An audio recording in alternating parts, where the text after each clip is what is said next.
Michigan sports. Red Wings, Lions, Tigers, Pistons, Michigan, Michigan State, and the list goes on. And you love beer. Love beer. Who doesn't? What if we mixed the two together?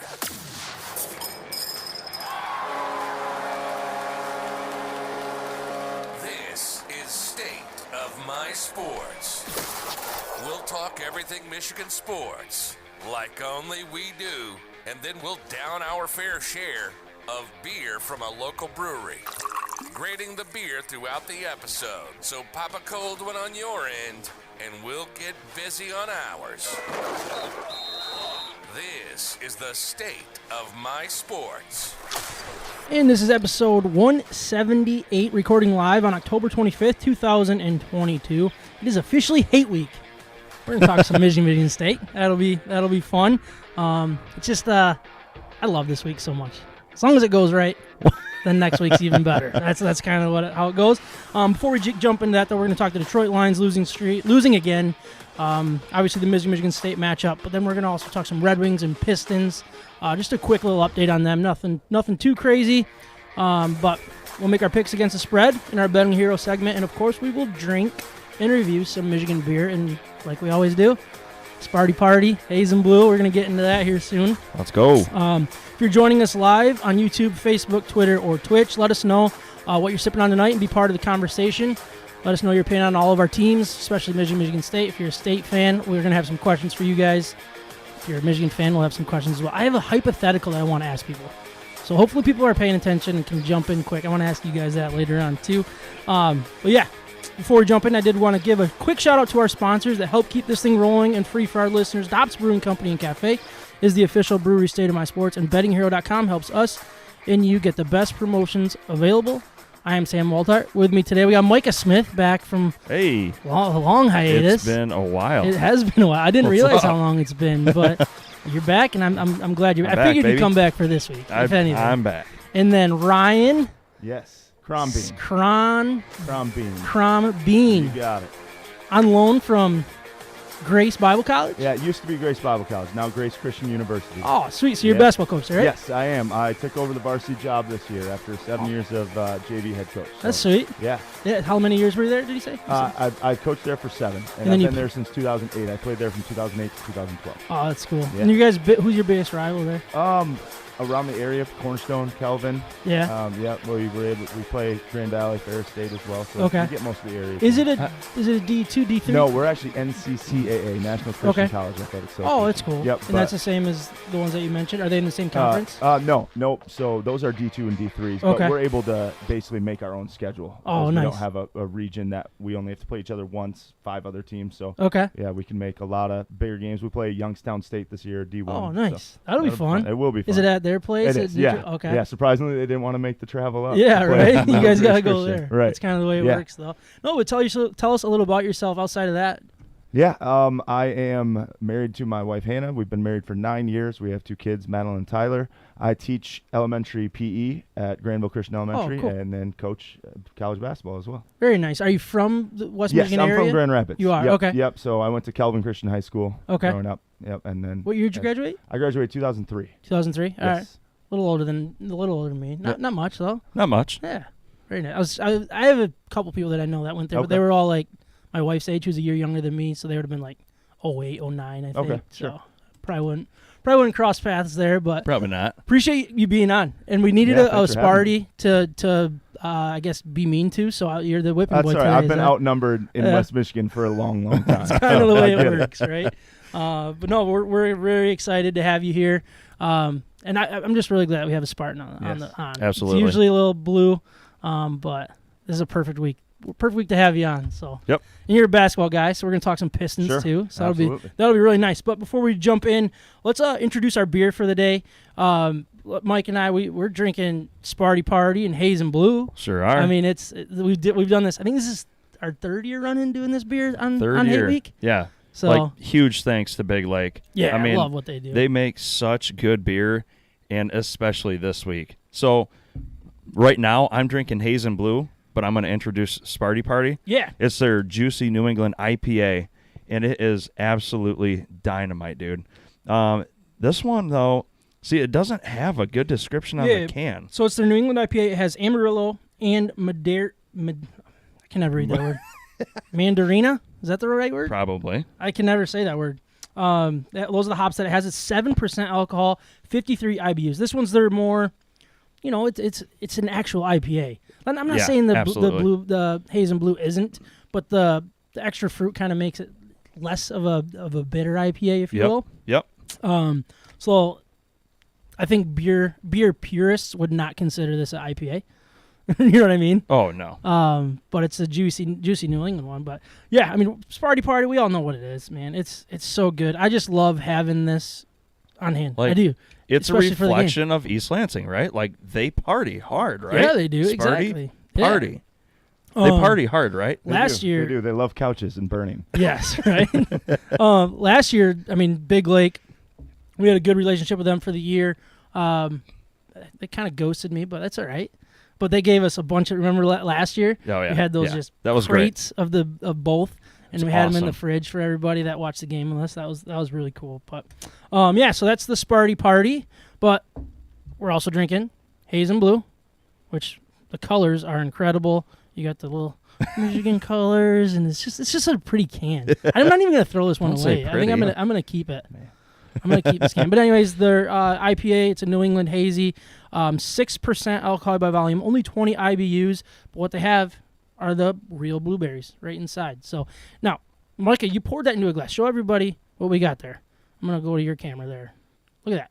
That is not. I do not remember it being that color last year. Neither do I. I don't know. I poured it tonight. I was very surprised you looked at it and double took and go, that can't be it. No, I honestly don't remember pouring it into a glass for sure, because I usually Probably it's gotta just drank it's it gotta out be of in the the can last year. right? Yeah, that's kind of what we usually do. So Right. maybe we never have done that, but it seems like at least one time around we would have poured it, and I was shocked when I saw it. I don't know. We'll have to ask them if it's a new recipe this year. Might have to. They did something, Yeah.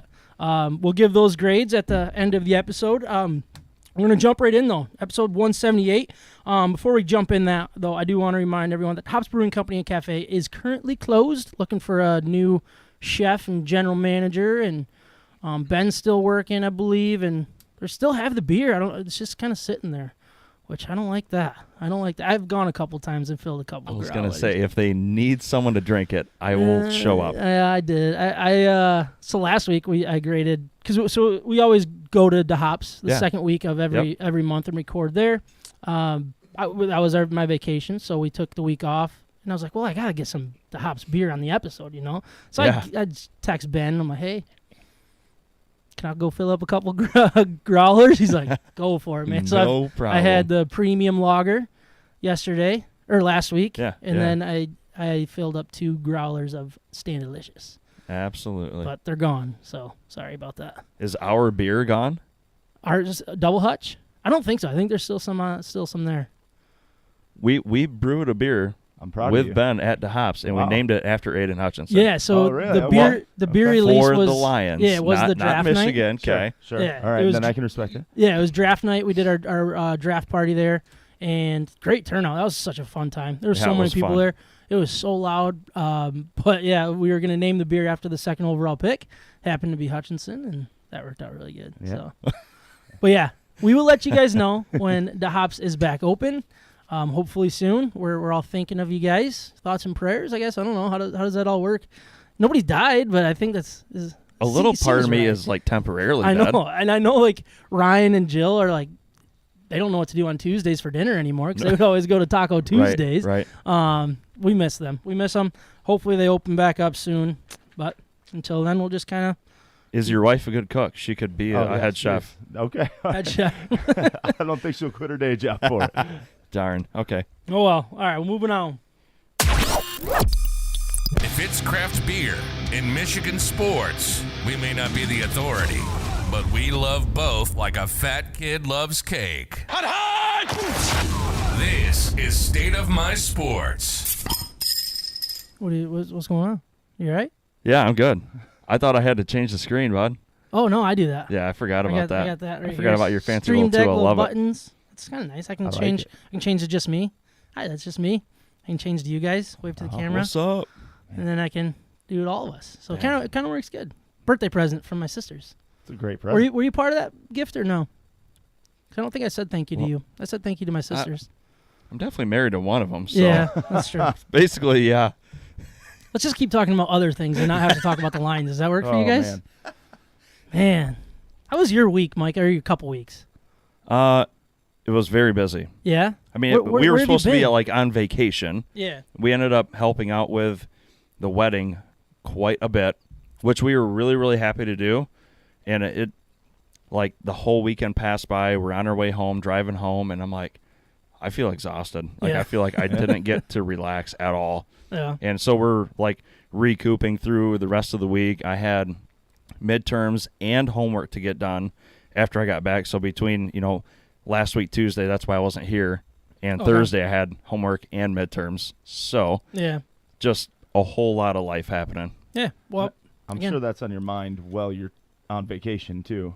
Trying to think about Yeah, it those was on my midterms. mind. My wife Yes. told me to not let it be on my mind, and that was hard to do. Yeah. So, yeah, got back, and, Good. life happened. So, yeah. How was the trip though? Like with the drive and stuff. The drive actually wasn't bad. So we were planning on stopping and staying the night in Charleston, West Virginia.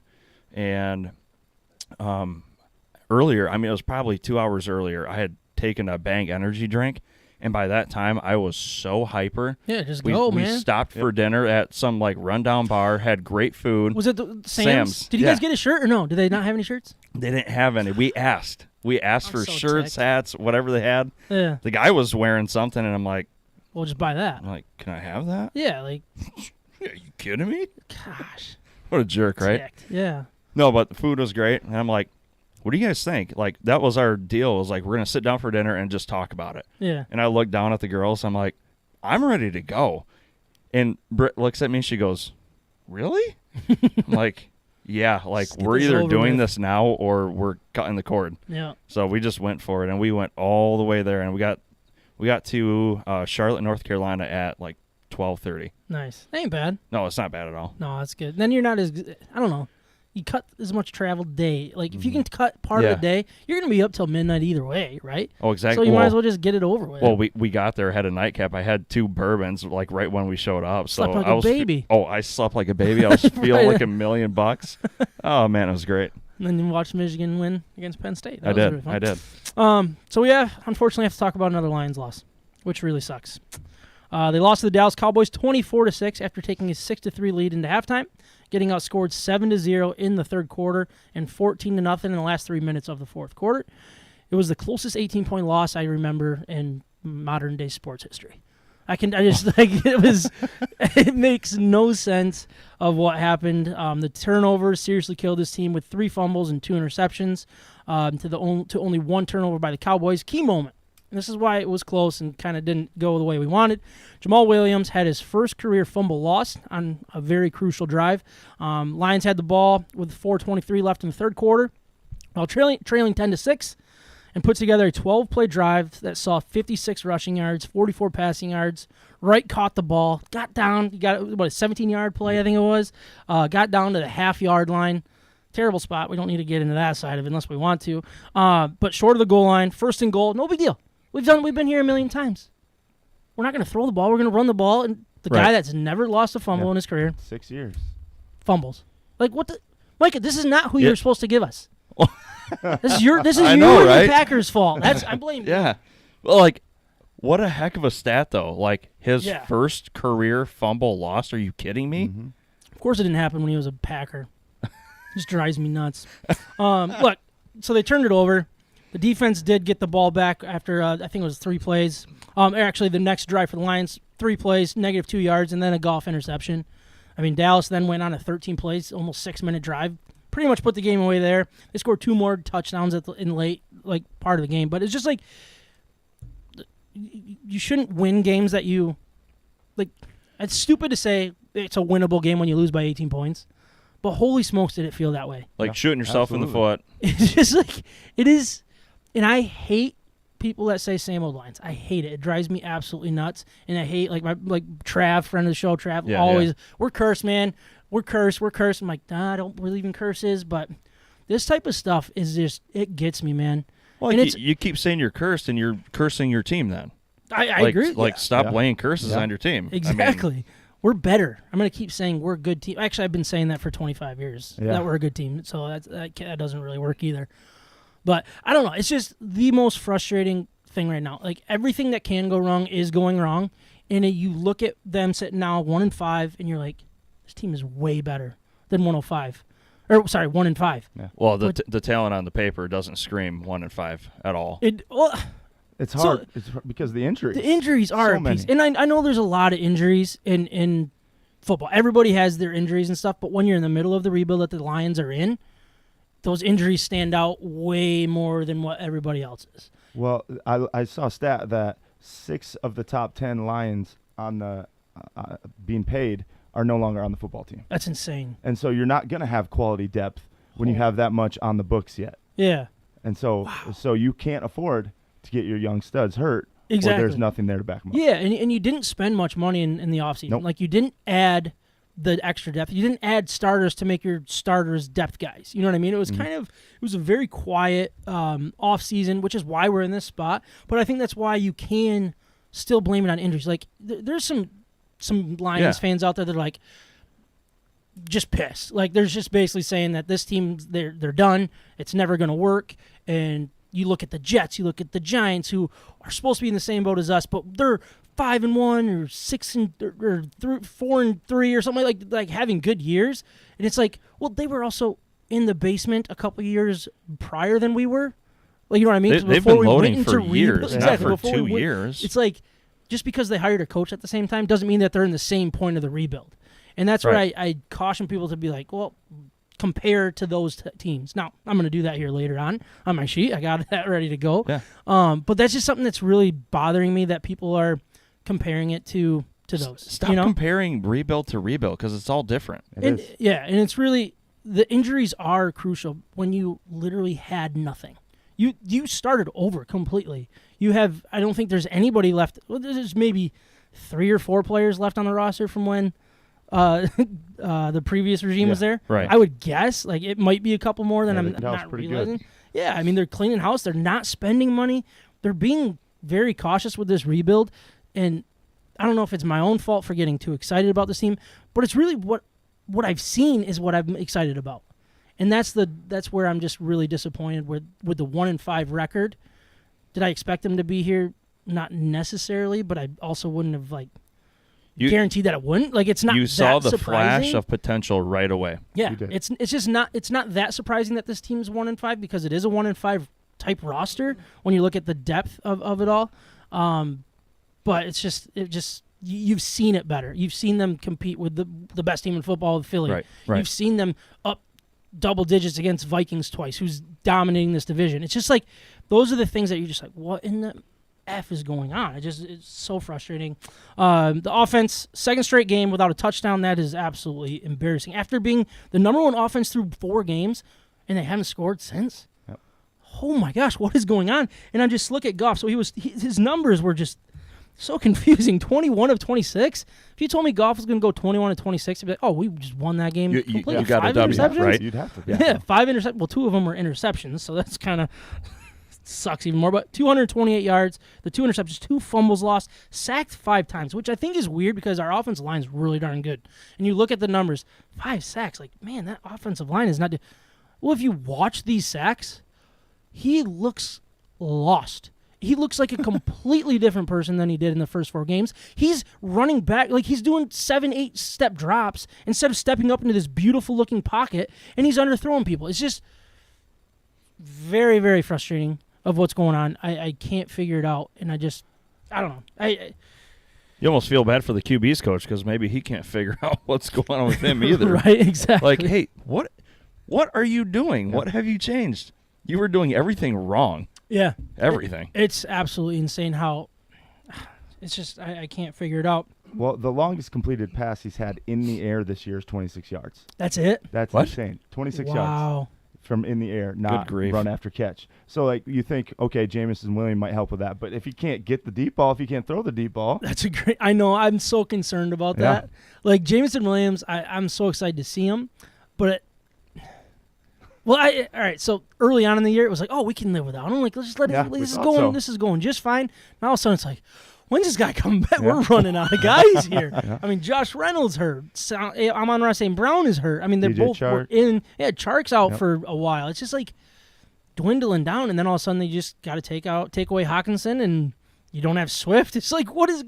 You just went from a really loaded offense to That is brutal. one of the worst offenses in the league on paper and everything else. And all the good graces of what Goff has done is completely washed. And you talked to me 3 weeks ago, I'm like, oh, we don't have to take a quarterback. Yep. We're just actually sitting good. This is going to work out just fine. We can invest in other positions with our first-round picks and blah, blah, blah. Now I'm all of a sudden like, all right, we got the number 1 overall pick currently.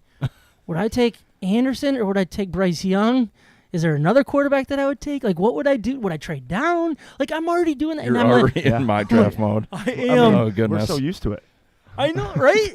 It's like the anniversary. Okay, week 6. It's time to look again. Yeah. Yeah. I can't believe we're already here. We shouldn't be. And honestly, I don't think we will be the rest of the year. I think if this team gets healthy, they will. I mean, look what the defense did. They've adjusted the last couple weeks, which is great. Yep. But I don't expect it to stay this bad. And I think there might be a little bit of hope. Yeah. But then you look at Dolphins. Do I think that we should beat the Dolphins? I don't think we should beat the Dolphins. We shouldn't beat the Packers, but the way the Packers are looking, Packers aren't it's looking much possible. But then it's just like, I don't know. I don't want to play that schedule game. No.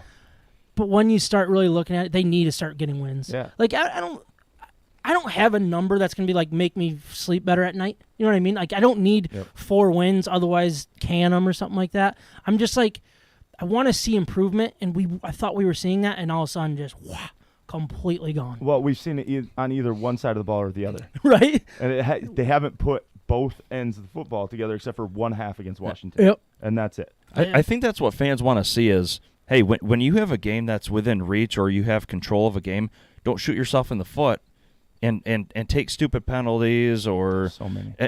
Or if it's poor execution, like, hey, play a complete game of football. And if that happens, you're going to get a W, whether it's close or if it's, you blew someone out. Yeah. Go get a W. Yeah. Just right? win. Just win. Yep. We need to get that. And at the same time, I'm like, do I really want to? Or am I just going to be all right with it? I don't want to play that game yet. I'm not there. But what has having an early pick done for us anyways? Nothing. Right. And that's where I'm just, I don't want to play that game yet. Just cheer for the Rams to lose. Yeah, Get that pick up. Make that as right? high as possible. Yes. Khalif Raymond led all wide receivers. Yes, Khalif Raymond. That's when you know you're having a problem. 75 yards on 5 catches. The St. Brown injury. I want to talk a little bit about that because I saw it happen, and I was like, ooh, yeah, he got hit pretty hard, and he kind of wobbled a little bit. And I'm like, great. All right, concussion, right? Yeah. Gets a concussion. 2 minutes later, St. Brown out for the game. And I'm sitting there looking at it. So I think it was what? I think it was the first drive. It was one of the first drives. Maybe the second. Sure. Yeah, very early on in the game. And it was like, all right, and this is just me thinking here. And I know concussions are a very sensitive topic. Especially with Tua. Yeah. Yep. I lean on the side of a little more BS of what they're doing. Yeah. Nice. That was well done. That was well done. But like, I look at concussions as, I don't want to say not real, but kind of close to that. So I don't understand. So they test these things, right? And they get these concussions or head injuries, and then they go through all these tests. Once you pass the test, you can play, is what they tell us, right? How come it takes 2 minutes to see that a guy is completely out for the rest of a game? Did you see the new rule they implemented? No, what was it? So there's a new rule where if the ref calls you out with concussion-like symptoms, this is the first week it's been done, you can't come back. Oh, my. Like, so you're telling me a serious? ref seeing somebody stumble off the field, Could be. it's more important their words than what the doctors did in testing him afterwards. Holy smokes. Yeah, I read that yesterday. I couldn't believe it. And I expected, okay, yep, he's out for a concussion. Yep. I get it. I wasn't that worried about it. I don't understand how you can rule a guy out like that when he needs to go through test after test and like go through all this. So it's like, all right, so he fails the test 1 minute. Well, he can do it in 20 minutes later and the concussion symptoms are gone, right? That's the way my brain works. I could be wrong. But then by Monday morning, they're saying, yeah, it wasn't a concussion. Right. He didn't get called, so he doesn't have a concussion. He's going to go through concussion protocol, but he didn't have a concussion. Okay, then that answers my question, though. Yep. I was freaking angry because, he didn't have a concussion, but you pulled him out of the game. And if that's the new rule, Yeah. at least for last week. I don't know if they're going to keep It that comes going. absolutely no surprise that it happened to the Lions first. Right? Not a single bit of surprise. No, exactly. And look, would we have won with Amon-Ra St. Brown? I'm not going to say that and make people... But they moved say the that ball well in the first couple drives. Exactly. There's something working. He is very crucial to this offense, especially when you don't have Swift as well, or a healthy Josh Reynolds, who's really struggled. Jamal Williams, other than the fumble, had a pretty solid game, 79 yards on 15 carries. I really like this run game. I think once Swift's back and healthy, this team is gonna go back to moving the ball like they were, opening other things downfield. I guess not past 25 yards, Yeah, though, right. But I don't know. They're 3-9 on third downs. No fourth down attempts. Look, I don't remember every single third down and what fourth down it was at, but it's just little extreme. What did he do? Have 7 the game before against New England, and all of a sudden none. I heard him. So the backtrack a little bit. Halftime when they got the ball with minute 40 left, I want to say, at their goal line after the turnover. first play 13 yards, and it's like, oh, all right, we can get going. Yeah, right. And it was very slow. We're not going to go we're not going to rush anything. We're happy with the 6-3 Yeah, lead. we're happy with the 6-3 lead, which I could go one way or the other. But Dan Campbell is supposed to be aggressive. He's supposed to be Biting kneecaps. going for the going for the throwing, if you jugular. will. Yeah, he's going for it, and now all of a sudden he's not, and it's the fourth down attempts, and it's that right there. I'm just like, who are you? Which one is it going to be? I don't want extreme one way, extreme the other way. I want consistency, because the second you show these players or the media and people like us, fans, that you're not being consistent, you've lost every credibility, in my opinion. But actually, as a head coach, one of the biggest things you have to do is stay consistent. Yep. Even when it's hard to, you can't waver from that, because adults, they pick up on that. As soon as as soon as you waver from who you are, you lost at least a little bit respect from everybody around you. Outside voices can't affect your decisions. Exactly. And I think that's what's happened. I think he's seen what people have said to an extent, and he has to have. Yeah. I mean, it was everywhere, and he admitted himself that he lost, which I don't remember which game it was. When it was at the Patriots game, when he went like 0 for 7 on fourth down. that was one of them. But or at the end of the Vikings game when he decided to kick the field goal, blamed it all on himself. And so I think that he's trying to not make the same mistake, but he's moving all the way to the other end. Yeah. Instead of finding, okay, maybe I just change this one decision, he tried to exactly. He's trying to change all, and I don't know if it's a spite thing, like, because that would be awful if it's more of like, all right, you don't want me to be aggressive? Look, I'll be not aggressive, and then you guys will chirp about all that, and then he'll like use that as like an argument. Ammo. I don't know what it is, but I don't think you can do this. You can't go extreme one way or another. We need to know who you are. What? I think he needs to know who he is too. I think he's still figuring it out. Yeah, and I get that, but this is year 2, and you need to learn on the job for an extent, but you can't expect to last while you're learning this long, and it's going You're this coaching badly. a professional football team, not like rocket football. Yep. It's not experiment time. I don't know how many people understand the difference between an assistant coach and a head coach, though. Yeah. It's the decisions that have to be made that you don't even think about. Like, assistant coaches, they know just as much about football as the head coaches do. They're specialized in certain things, but then you get that quick decision you have to make almost instantaneously. Man, if you overthink it one time, you're going to overthink it every time. Yeah, and I remember sitting on my dad's couch watching, I want to say it was the Vikings game, and I think it was the field goal. Yep. And I was just like, I don't know. I sat there. I think there was maybe even a timeout or something like that, and I was just like, I don't know. I don't know what I would do. Yeah. And even after the fact, I was like, I don't know if that was right. I don't know if that was wrong. It obviously didn't work out. And it could have been right if it was still Prater kicking field goals. Yeah. It was just like, I remember like curling up in like a ball. Like, I would be folding under this pressure. I'm not going to second guess this decision, because I am not one way or another. Yep. You know what I mean? But the other thing you can do is in practice situation, in preseason situations, try and put yourself in that situation, so you have to make that decision before it really matters. Yeah. No, I mean, that's a good point. And it's not important to win preseason games, but I think that's a good way to point it out, is like, put yourself in those situations so you can make those decisions in the right. And nobody right cares way. if you mess it up then. Exactly. They hope you learn from it. Yeah. That's the big And I think that's the biggest thing with Dan Campbell, and I know we're kind of going off on a little bit of a tangent here, but that's really the root of what this conversation is going to be about for the rest of the season. Is Dan Campbell, is he the right guy, is he not? And I get all of those things, and from what it seems like he's not learning from the mistakes that we think he's making, that other people think he's making. You know what I mean? Yep. And that's the biggest fear of ours, is that he's going to go through last year, this year, and not learn from his mistakes and not know who he is anymore. Yep. You know what I mean? And he's got so many people that want him to succeed.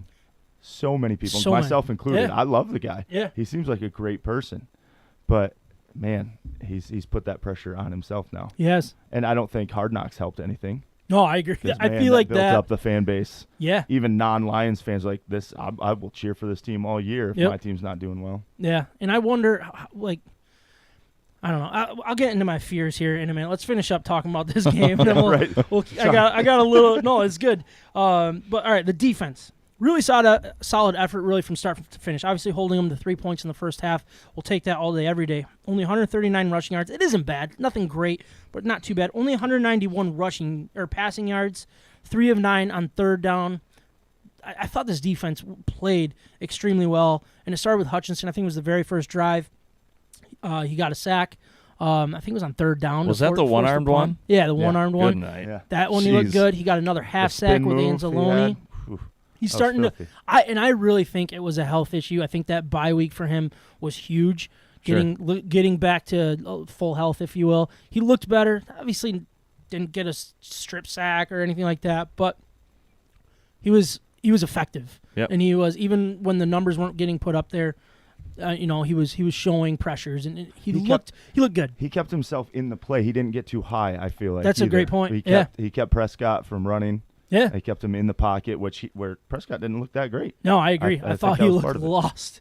Yep. I thought sorry, I lost my spot.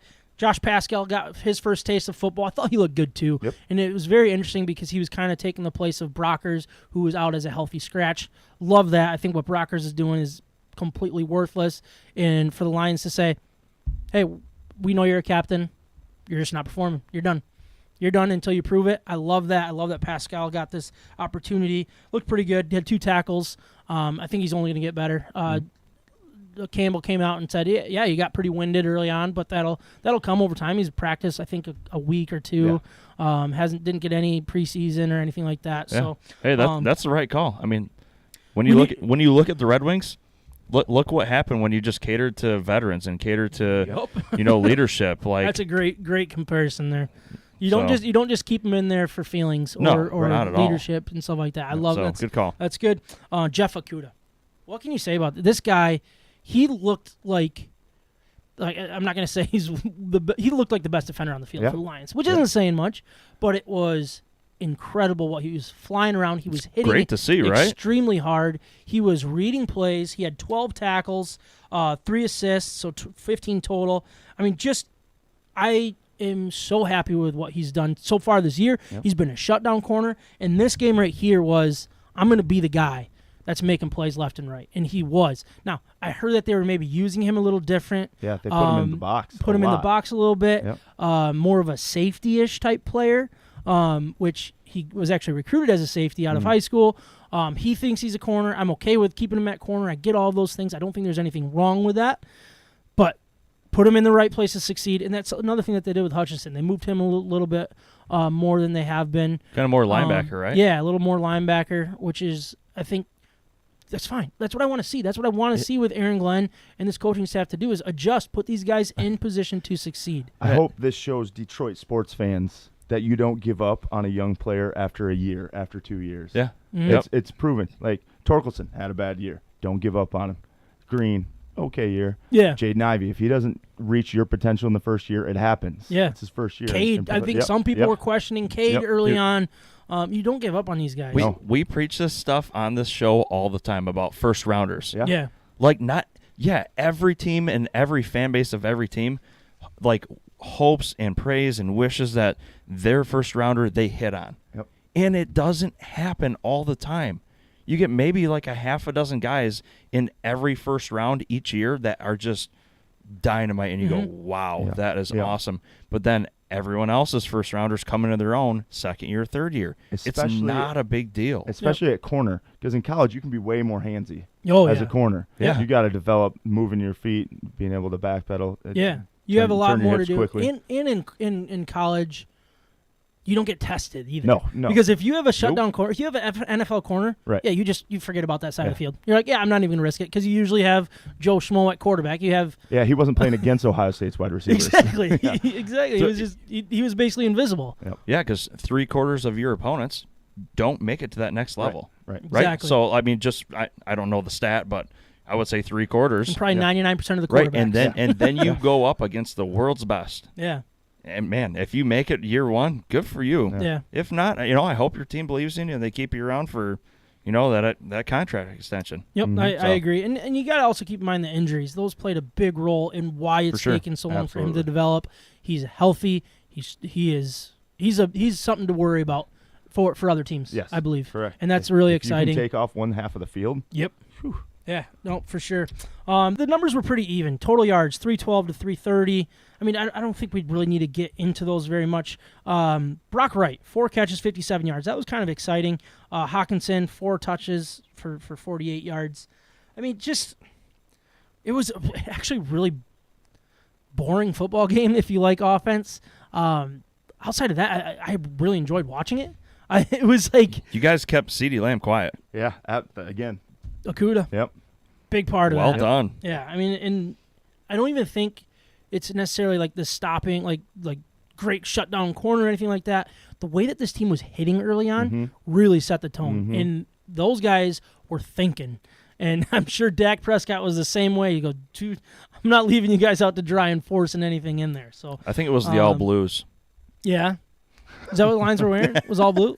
I don't even remember. Really? Didn't notice it I either. honestly don't pay attention to jerseys ever like that. Okay. What about like the Michigan like Bumblebee ones? I bet you paid attention to those. Hey. Yeah, I noticed that. Yeah. Cut that out. Those were awful. I'm just Terrible. saying. Those were awful. But nothing's as bad as your The highlighter. neons. Yeah, you're Michigan not. You're not State.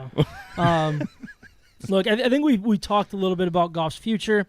We talked a little bit about the draft pick, and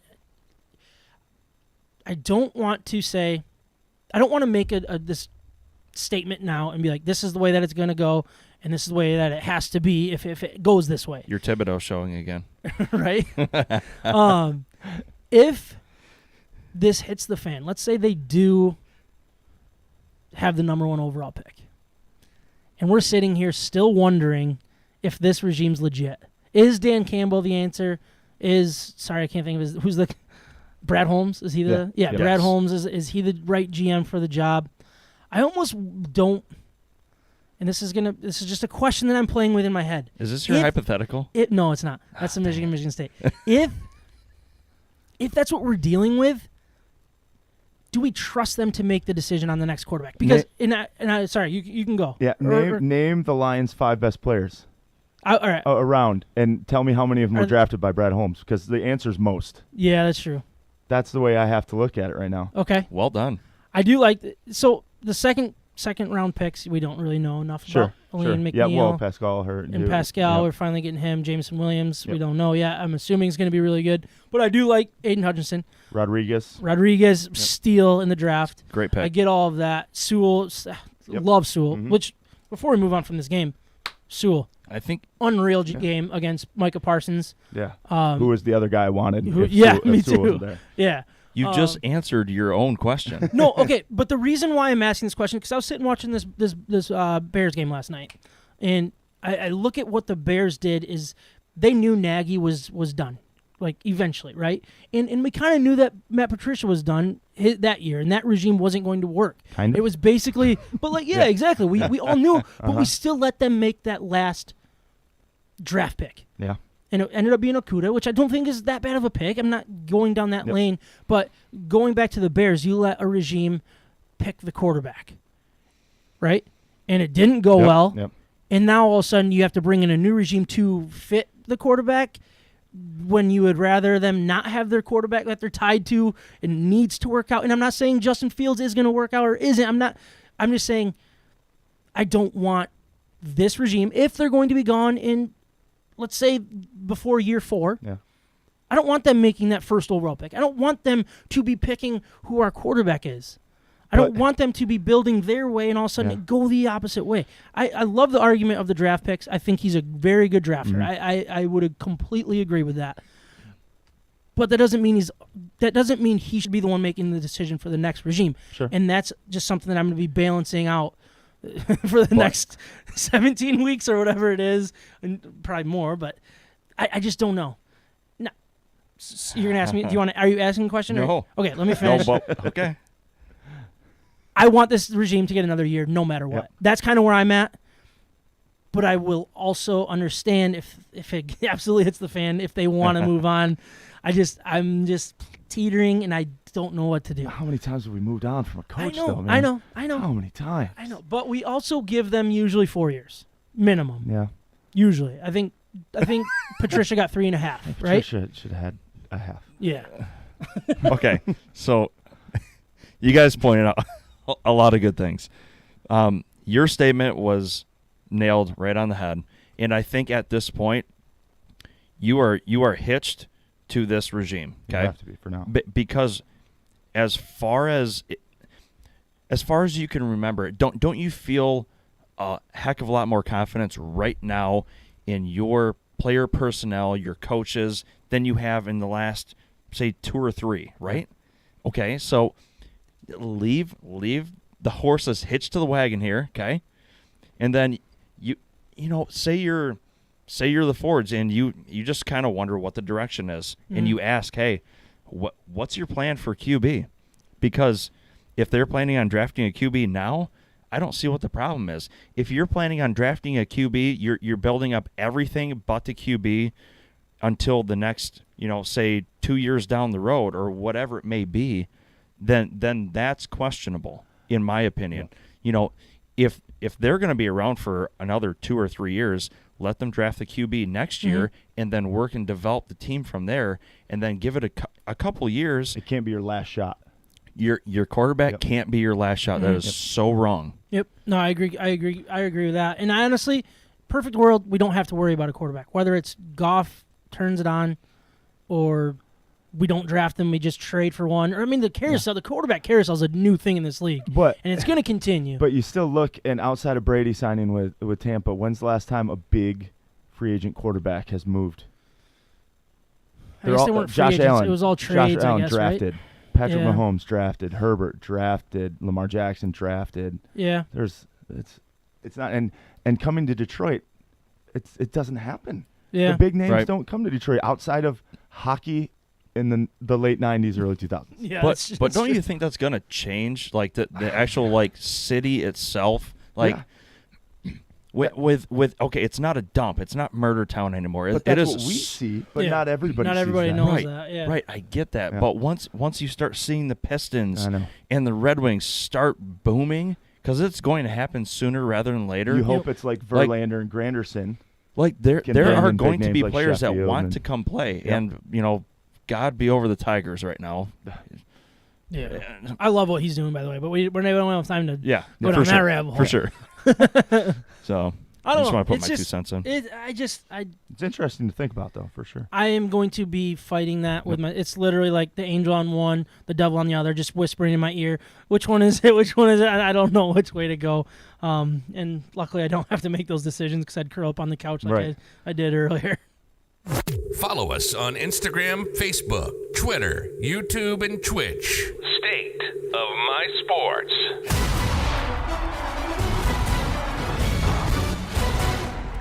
Did want to touch on the Red Wings. 5 games in, they're losing tonight, which sucks, especially if you bet on it. Not getting into that. Anyways, they're the last remaining unbeaten in regulation. Is that how you would say it? Yeah. Darn right we are. That's gonna again end tonight unless we have a miracle. But I didn't want to talk. It felt real good. It did. It felt really good, and I really like what this team's doing. They had a 3-0 win against Montreal, 5-2 win against the Devils, 5-4 overtime loss to the Kings, 4-3 overtime loss to the Blackhawks, which that one really hurt. That one really bothered me. Then a 5-1 win against the Ducks. I think the Chicago one's really the most frustrating because they had 2 2-goal leads. I think they had a 2-goal lead in the third, if I remember correctly, or maybe it was late in the second. Mm-hmm. They should have won that game, especially against a bad Chicago team. It's going well. Larkin, great start to the season. Love what this guy's doing. He looks like he grew 3 years in this offseason. Now, You want me to check your temperature? right. Look, that's when things are going good. He would look like a great leader last year when things were going good. When Yep. things are going bad is when I think you see his true colors. Hopefully, we don't have to go down that road. But so far, so good. No complaints about what he's doing. It's premature to say this is a fun team to watch because I was trying to find the right word to describe what we're watching with this team. Yeah, for sure. I don't think they're fun yet.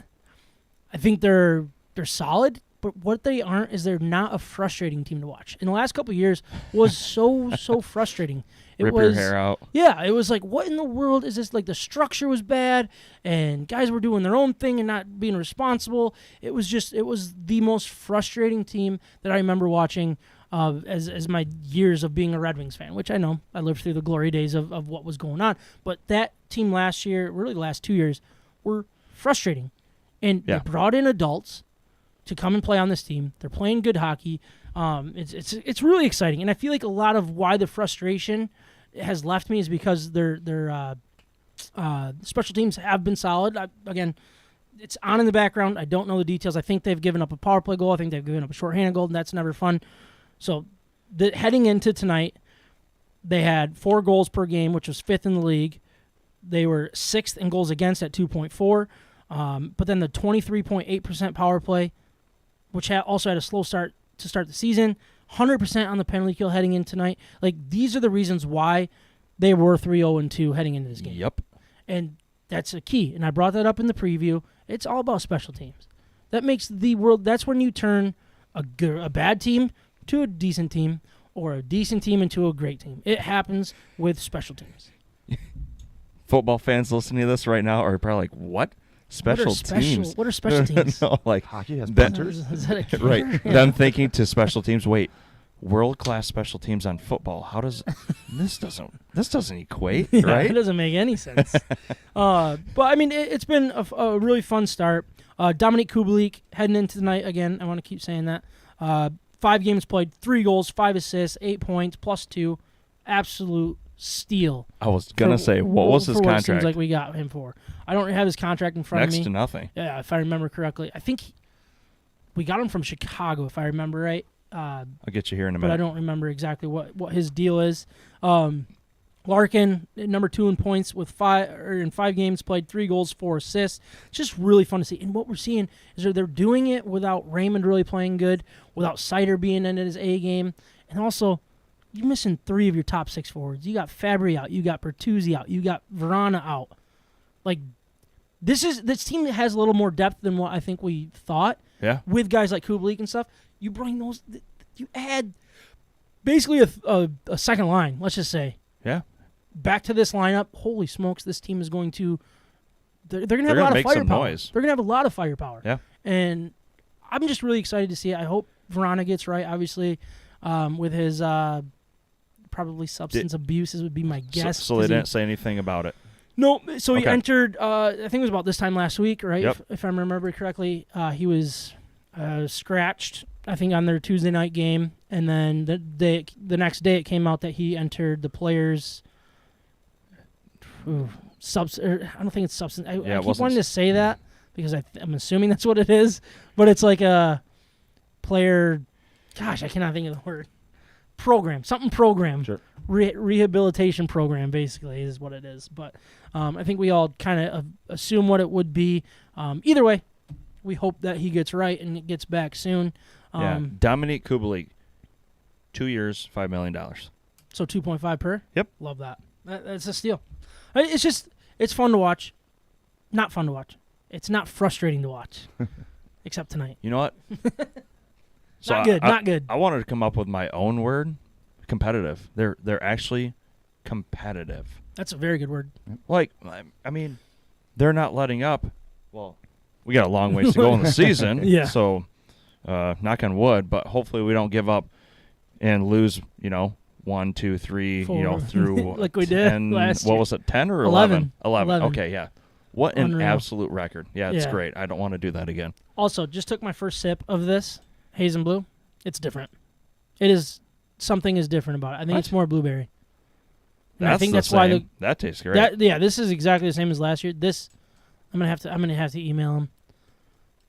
Well, if the colors change, it's bound to taste different. Right? I'm pretty sure that the color changed. I think it's got to be more blueberry, right?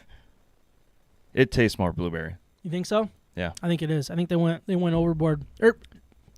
They went extreme on it, and it's actually really good though. You should take a sniff of this stuff. It actually smells really good. Should give out a little. Yeah, that just got awkward. It's not the first time. It's not the first time he's asked me. I hope he was talking about the beer. He was talking about the beer, right? I think so, but then the look he gave me afterwards.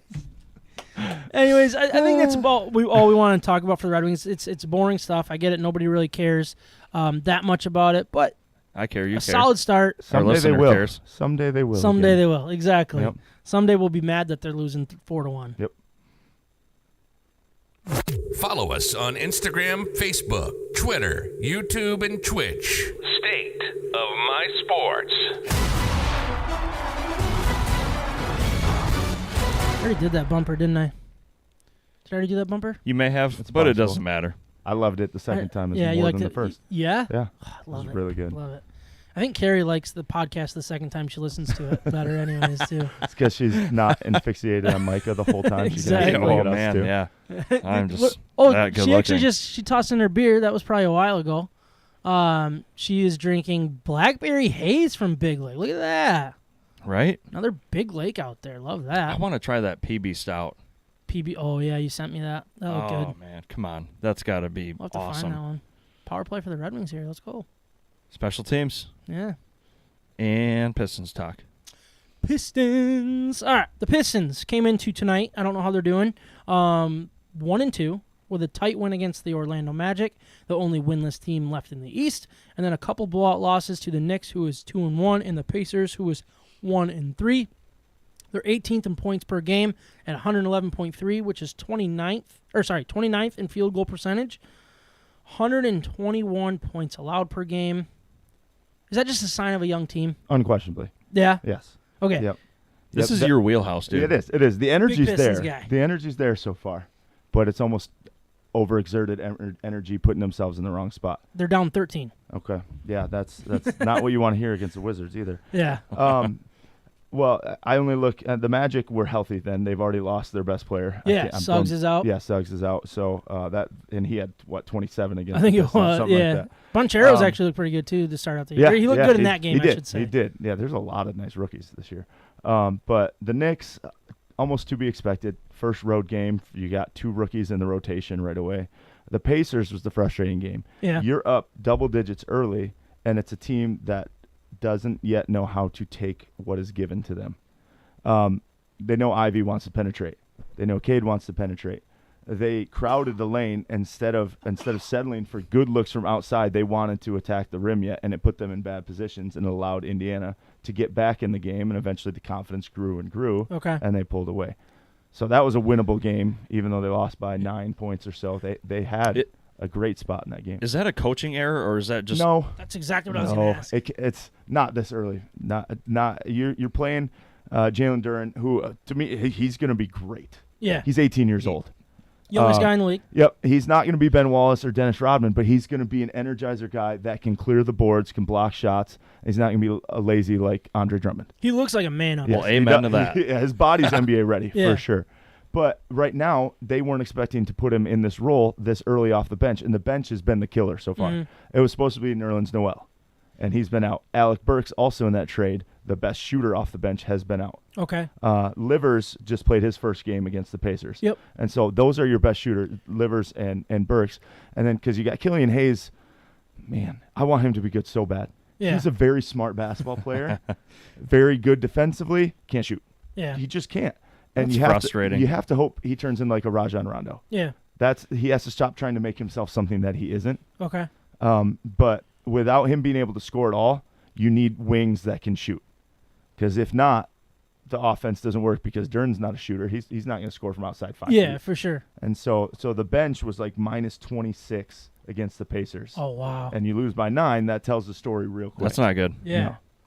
So, Bogdanovich, we talked a little bit about him pre-show, and you kind of talked about him as like a great free agent signing. Yeah.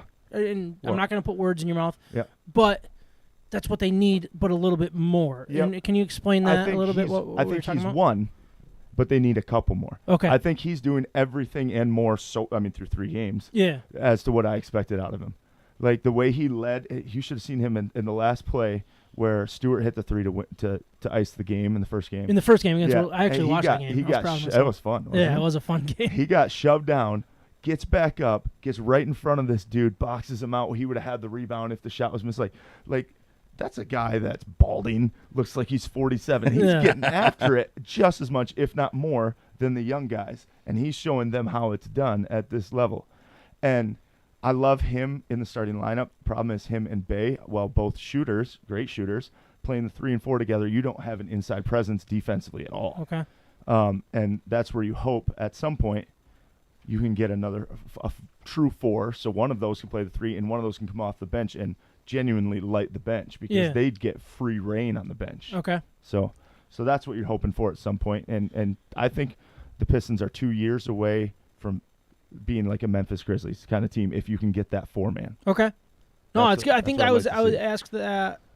I try to ask that every time. Like, who are the Pistons trying to be? I mean, it looks that way because Ivy, to an extent, is similar to Ja Morant. Yeah. Very fast, very explosive. Love But, that. That's exciting. Yeah, Ja Morant's a little more under control. Yeah. So Ivy's. But he'll learn one that. Yeah, he will. Yeah. He will. Yep. He's one of the fastest players I've ever seen. But how can you be fast but not hurry? Is what I tell my guys too. No, that makes sense. Micah, real quick, can you click postpone for an hour down in that bottom right corner? I don't want to. I don't want it to all of a sudden randomly shut That out. would be bad. Right shut there? down. Yeah, right there. Thank you. Got it. Good radio stuff right there. All right, so we talked a little bit earlier about not giving up on rookies too quickly. And the first person that came to my mind was Cade. Not that people gave up on him, but like I look at it, the way he was used last year, the way he was, I guess, disregarded by the league, I guess, more than or like nationally.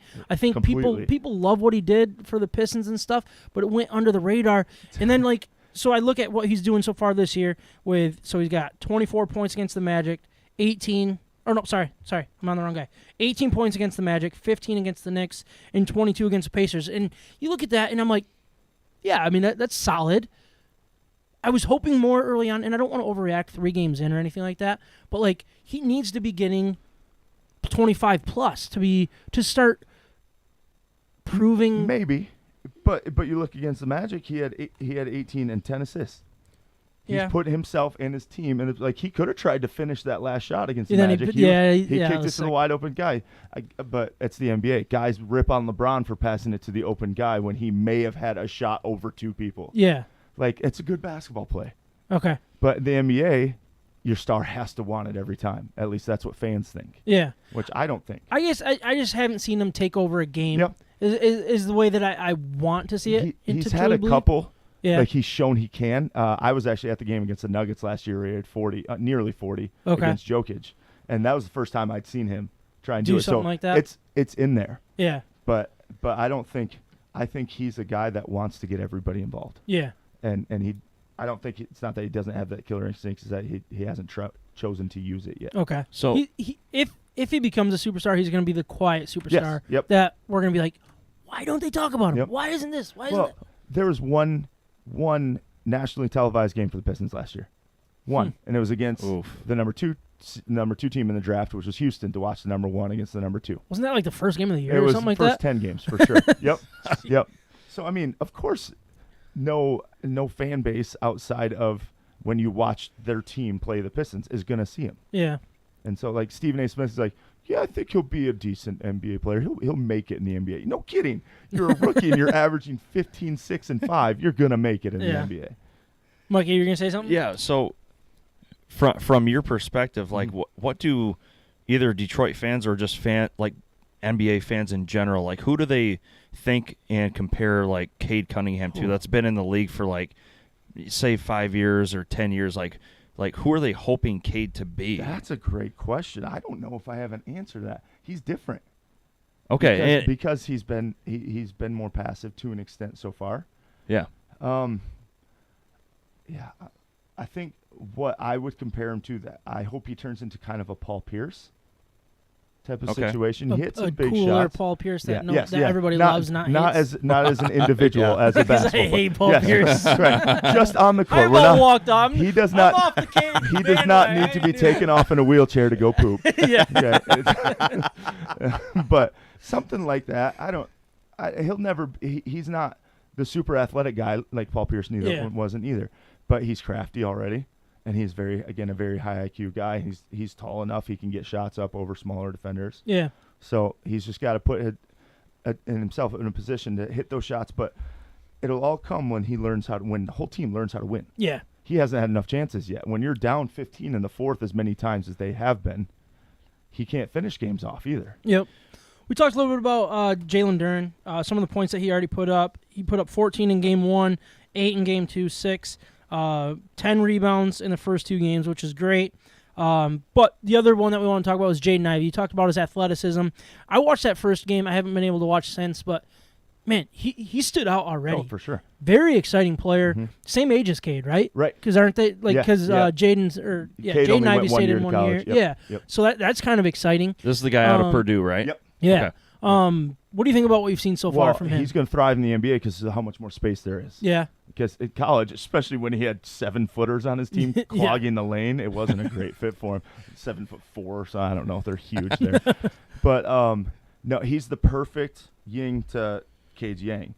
They're totally different, but opposites attract kind of thing. So here. perfect matchup. Oh, perfect! It's gonna be Awesome. perfect. Maybe not yet, but and the way they've spent all offseason together, going to different places, learning things. That's what you love to hear, right? Yeah. Yep. That's exciting. And he's already said he's wanted to retire a Piston because his grandpa played Yeah, in Detroit. His mom played for the Shock. It's pretty sick. cool. That's the guy you want. That's really the key. Like that was kind of a thing with Cade when he was drafted. It was like he bought into, hey, I'm a Detroit guy now. Yep. Ivy always claimed that he was a Detroit. Like that was kind of his thing.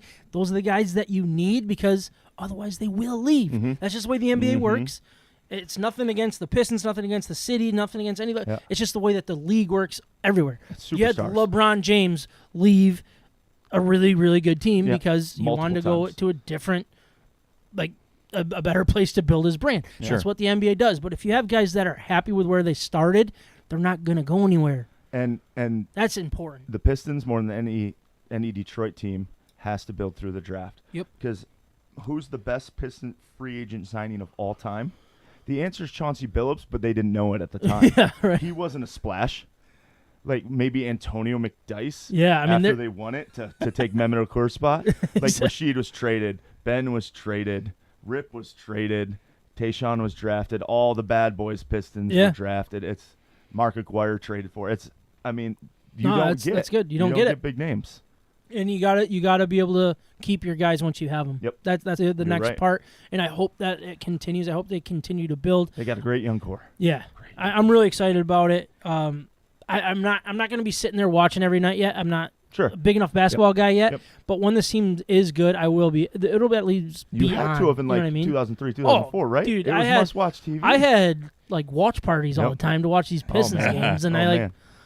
I think it was just to get the girls over. But Do you personally believe in Dwayne Casey? I head like coach him. head I coach like him. can't I call think- it a head coach, right? I think he's the perfect guy for this job. I was going to Yeah. ask specifically that I question. don't know if he's the guy to lead them So to the the job- next level, but where Okay, they are all right right. now, I think job he's now. the guy. Correct. No, I Correct. think that's true. Guys respect him a lot. He knows how to deal because he built a young core in Toronto with Lowry and DeRozan and all those guys. Yeah. And they fruition, but No. they never got over the top. And But I you think- wouldn't say he's ever going to hold them back either, right? No. He's No. a good enough coach. Yep. I think he's proven. He's won Coach of the Year. Yeah, like Rick Carlisle was great for the Pistons for a little Yeah. bit. They got that one seed out of nowhere, but they want to take the next step. They got Larry Brown. Yeah. You get the Hall of Fame coach. I think in sticking to like keeping guys around is you have to be careful with because if all of these guys fall in love with the coach, Yep. you can't just let him go, and Right. that is the fracture that Yep. can make a Cade be like, yeah, all right, I'm gonna walk Yep. eventually. You know what I mean? Like, Mhm. all right, if that's the way that we're gonna be treated and stuff like that, or we're gonna treat what we're building, that's just a sign of, I think, like I said, a fracture, and Sure. and you don't want to cause that Yep. type of friction The- when you're rebuilding. The If you step need to for keep the them as much Pistons as is if you can get even to a play-in game next year, let's say, probably still won't happen this year because the East is deeper than it's been a long Yeah. time. But if you get into a play-in game with that young of a core, the veterans on other teams notice. yeah. And they're like, okay, I want to get my 15, 20 minutes a game with this team because Mhm. they're up and coming. It's Chris Webber did it with the Pistons for a little bit. Derek Coleman did it with the Pistons for they're on the back end of their career, but they're okay. This is the team I can help build. Well, It's kind of what OBJ's doing right now, right? Right. Off Just waiting. off of Yeah. injuries. Yeah. He's waiting. but like, shoot, I was just gonna. What was I gonna say? Oh, Durant. Even last year, Kevin Yeah. Durant highly talked very highly of the Pistons after Yeah. a game, Mhm. and that's the kind of stuff that I'm gonna keep an eye on You because listen to the players more than the analysts right now. Yep. Absolutely. Listen to the players, listen to the league, listen to what they think of Cade Cunningham. It's because the analysts are full of crap nowadays. Oh yeah. Yeah, well, the talking heads. You get the former pro players. I'll listen to Kenny and Shaq. Yeah. They have a lot of college basketball. They don't know what's No, going on. yeah, But in the that's the NBA, funniest thing when they parachute into the tournament. Right, It's just like right.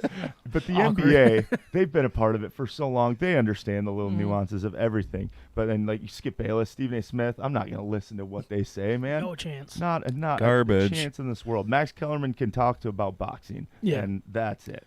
And Stephen A. Smith would say Lakers. Yeah, right. Lakers, this. Yep. Or Cowboys. Yeah. For, Cowboy, yeah. those- He'd rescind the next day, though. He just has Yeah. keywords. Oh, I've never said that. He has keywords that weird. he has to cross them off the list as he goes. I did just see an NBA League Pass commercial. The first player they showed was Kate Cunningham. So Hey, take that. we'll Let's take go. it. Take that for what you will. Well, because FanDuel's doing their thing. You put $5 down in an NBA game, you get 3 months free of NBA League Pass. Oh, wow, Yeah, I think that's a pretty good deal. that is not a bad idea. Hey. Like, Bad way to go. Turquoise jerseys, yes or no? I mean, not for full time, but I'll take them for a few Yeah, days. for I would. sure. I wish they would have Grant- gone maroon. Grant Hill's my favorite Piston. Really? Was The my favorite person maroon, growing the up. maroon with the piston Yeah. wore. That was The a stack- oh, stack I house forgot maroon. about that one. those were sick. I I, didn't like mind those those at all. better, but Yeah. I don't know. Just do whatever you need to do, I guess, with the NBA. You can change anything you want and just move on. Yeah, it's it's always trying to be hip. Yeah. They got the city style jerseys now and stuff. Yeah, it's all there. But Yep. anyways, we'll move on.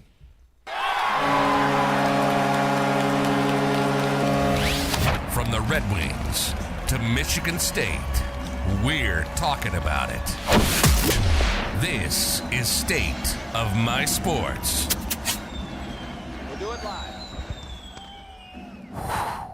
Time to get crazy, baby. Let me hit this button here. We've gotten along so well so Look far, at guys. that. I know. Maybe we should just not talk about this game. Should we just not talk about the game? You guys good with just doing beer grades and moving on with it? Maybe picks? I mean, it's only been a 2-week build-up. Mock draft? What are we doing? Hey, oh, man.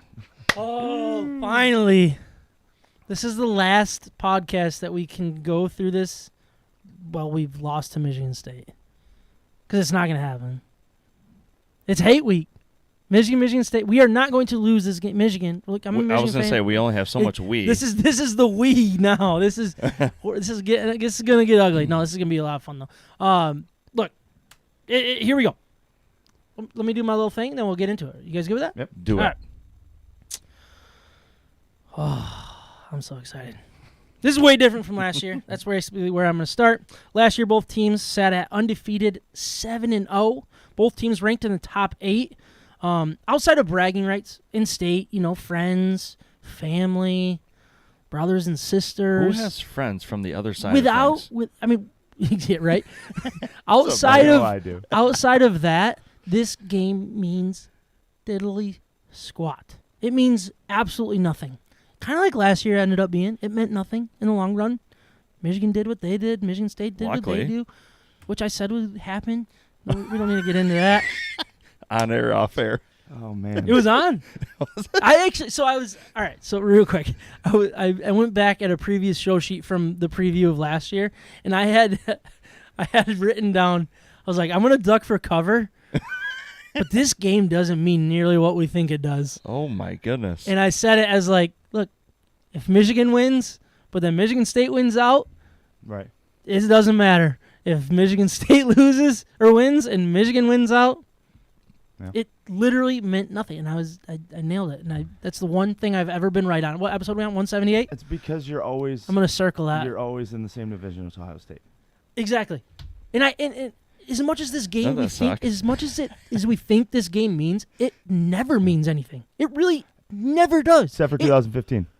Which one was that? The Was punt. that the punt? Yeah. Because Michigan State lost That to didn't mean Nebraska. everything. Because it would have been a 3-way tie. Because Michigan State beat Ohio State. Wasn't it a 3-way tie that year? I thought it was a no, 3-way tie. Michigan lost another game, I think. To Iowa? Somebody. Or no, yeah. Okay. Yeah. I think But- you're right. But I think there was like 1 year that was a 3-way tie. I don't think it was that year. I think you're right. But yeah, that game did mean something, and it's just crazy that it ended up on that play. Yeah. But like more times than not, this game means diddly squat. It Right. really does. And I Right. really feel like the exact same thing's going in. And I hate saying that because it's a fun rivalry Oh, yeah. here in the state of Michigan. But I bet you if you took a poll across the country of who won this matchup last year, I would be shocked I if the don't know. majority of the country got that game right. was the top 5 most watched game last year. I still don't. I believe people would just be like, "Wait, That's Michigan was in crazy. the playoffs. They couldn't have lost to If Michigan you- State." You know what I mean? If you're a real college football fan, Yeah. if you're a casual that just turns on a game on Saturday, I think you're right. But I think real college football fans have started to notice this rivalry more because it hasn't been lopsided like it was in the past. Right, Yeah. right, I think you have to. right. So look, Michigan has clear Big Ten playoff aspirations. Absolutely. That's all right in front of them. Yep. MSU completely opposite. They are hoping to make a bowl game. Yep. They're doing everything. I think they have like a 51% chance to make a bowl game at this point. I went through that last week, kind of what they have to do. But really, it's just Michigan's a 21, 23-point favorite is what we're looking at. That is It is That's large. so many points. That's large. It is a lot of points, and I get all of that. I just keep going back to what does it really mean? And it means, can Mel Tucker go 3-0 against Michigan? Is Harbaugh going to go 0-3 against Mel Tucker? Like, I feel like it's not about the teams; it's about the coaches here, Oh yeah. That is. and it's Yeah. weird. So, like, if Harbaugh goes 0-3 to Mel Tucker, like, what does that do to you as a Michigan fan? Yeah, what does it do Shuts to you me as a up. Michigan- Right? It's just That's my favorite is Micah keeping his mouth shut. It doesn't happen often, but when you can get it. I'm pretty outspoken about my Michigan team Dude, for sure. That's one thing that's fun about the rivalry is we can Yeah. have fun, we can jaw at each other, Yeah. and then hopefully But leave you know everybody what? healthy and strong. I'll tell you the truth. Rich Rod and Brady Hoke living through those miserable years of my life with so many Spartan friends of mine. I'm like, no, we're gonna come back. We're gonna smoke you, da da da da da. And it was year after year after year, and just getting my butt handed to me, right? And it just shut me up. Like, I don't even talk trash to Spartan fans anymore. Like, I talk to you. Yeah, about Michigan You know, State. like Yeah, we drink opium together on text messages. That's about it. And Yeah. there's no reason you can't be confident. rather But than like talking I trash, too. like listen, this year I actually feel confident. Yeah. That point spread gives me confidence. But, fear. heck, Fear of toss failure. this show sheet right to the trash because I worked really hard on this show sheet. and it's we nice can paper. we can Don't share. do that to me. It's nice paper. No, but like every time this week comes around, like I get like really pumped, like especially now, like Yeah. I feel good. Yep. And now like when I watch other fans fight and bicker like on social media, and now like this week rolls around and there's a lot of Spartan fans that are like, hey, I'm actually not feeling it this year. And I'm like, finally, that's the way you should feel, you know, being a Michigan fan. And But you know why you're still But a you little know bit what? nervous? because it's a night game. But it's Mark D'Antonio is the reason you're nervous. Yeah, he's in the background He- chirping. but he turned Is he? turned everything around for Michigan He State. did. Yeah. He did. Because the number one thing he focused on was winning that game. And everything stemmed from that. He pulled an Urban Meyer. He's still at the university. He's still in Mel Tucker's ear helping. Sometimes.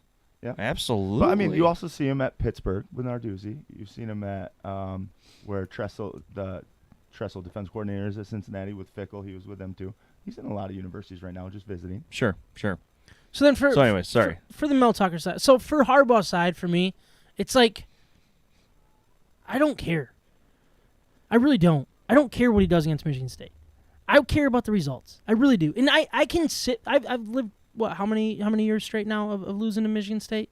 I think it's 2 straight Yeah, years that 2 we've straight. lost to 2 Michigan now, State. The yeah. majority of the last 10 years and I'm doing just fine. I'm okay. Michigan just went to the playoffs. I still love Michigan. I Last can year deal. helped. Yep. I for think sure. you're more okay now because you've overcome That made not a just the loss. huge because it if didn't matter. they didn't, Yep. I don't know how Harbaugh would have survived. And I'm not just Mm-hmm. saying by the college making the decision. I just mean fans Yeah. would have Yeah. completely Yep. lost it. Yep, 10-2. And that was losing another both thing that your I had on rivals. last year's show sheet was must win for Harbaugh. Yep. And I think I said no, but I wouldn't be shocked if a couple people said yes, and Right. rightfully so. I But- think it made that Ohio State game a must-win for Harbaugh. Oh yeah. Yeah. No, I because he'd agree. already That's lost a to great Michigan point. State. Yeah.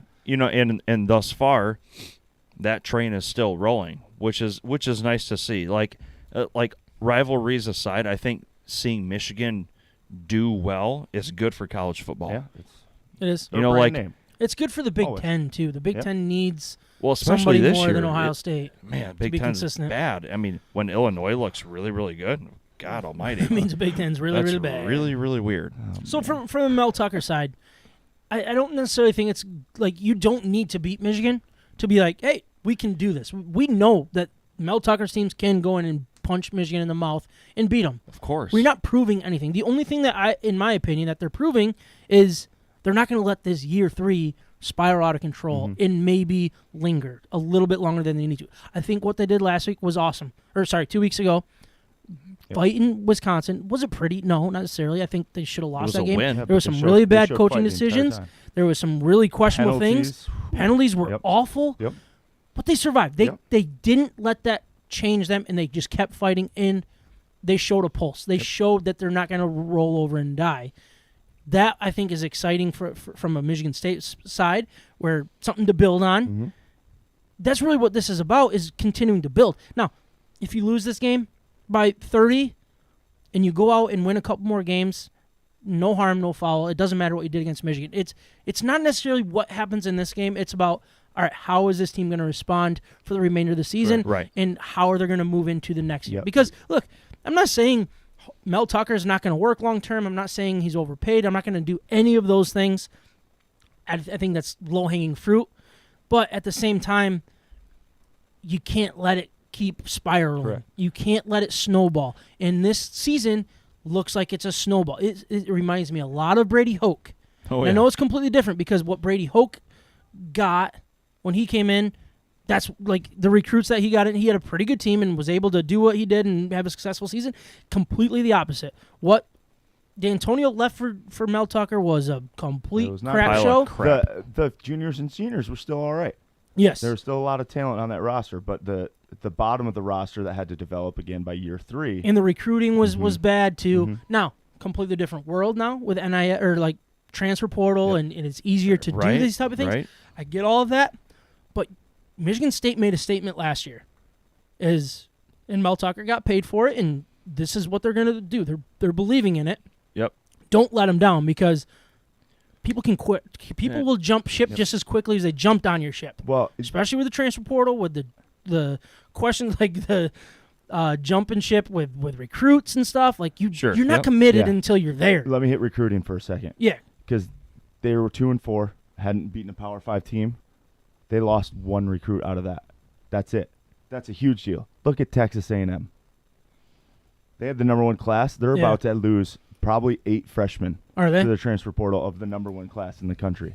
I didn't know. So that's what you're saying of not spiraling out of control. Is that he's clearly kept them here so far? Yeah. You get to 6-6. That's not a recruit saying, "Oh my goodness, they're terrible." Like, okay, they started off bad. They righted the ship. They're still believing. They still improved. So that is a huge deal. Whether it's Michigan or whoever it is they beat to get to 6-6. No, I agree with that. Winning and culture is still king. Like, as much as kids want to believe in the money, winning and culture is still king, and it will always be king. Mm-hmm.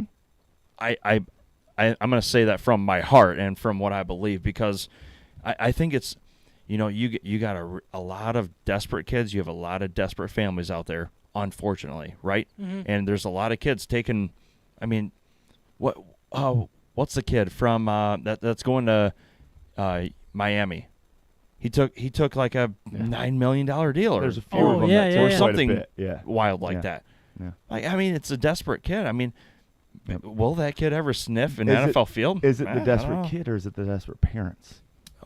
Yeah, I don't. You got that voice in your head coming at you. And I think what we're going to start seeing is the highest paid players aren't going to be on the best teams, and they're going to be ready to jump because if Miami's paying for, $6 million, he's going to pull up Quinn Ewers, get his money, and then jump to a team that's going to be good. But now come full circle, and what Michigan's kind of doing, they're not pandering to just throwing money out. Yep. Like, they're like, hey, you come here, you learn to play, you learn to win, and you're going to be rewarded. Yeah. But there's also a lot of 5 stars. There's a 5-star offensive lineman that hasn't committed somewhere yet. He goes, I know I'm getting NIL wherever I go. Mm-hmm. I want to go where they're going to help me get to the next level. Yeah. Mm-hmm. And the top of the top, outside of quarterbacks, I think. Yeah. I think will continue to continue go to to the do big dogs. that. Sure. Yep. And can create an identity. That's the biggest thing. And I think what we're seeing right now with Michigan State is you had an identity last year with the running game. Yep. Hey, it's like, hey, we can bring you in first year and put you in the NFL as a top second round pick. Yep. Like, they had that stigma, whether they deserved it or not, or was it just Kenneth Walker? I get all these things, but like that was the stigma that people were talking about heading into this transfer portal. It was like, hey, Berger and Broussard, they're going to come in and take care of it, and that is completely opposite. You need to continue to build on a stigma and a perception. Michigan State, I think, has lost that. They need to get it back. And I'm not saying it has to be with the run game, but they need to find something to I keep think they this started keep this going. with Reed healthy again. Yes. That's a huge And difference maker. Yeah, no, I agree with that completely. But What were you gonna say, but to connect these two, I'm interested to see what they do with Dylan Tatum.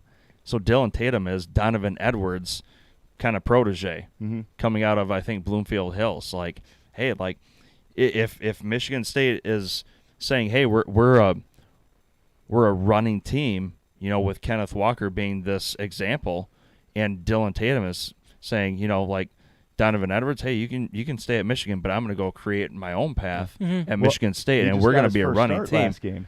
Did he? Oh, he did? At safety. Okay. At safety? Yeah. Okay. And he played well. Interesting. A couple pass breakups, and it helped that I didn't know that. Henderson was back.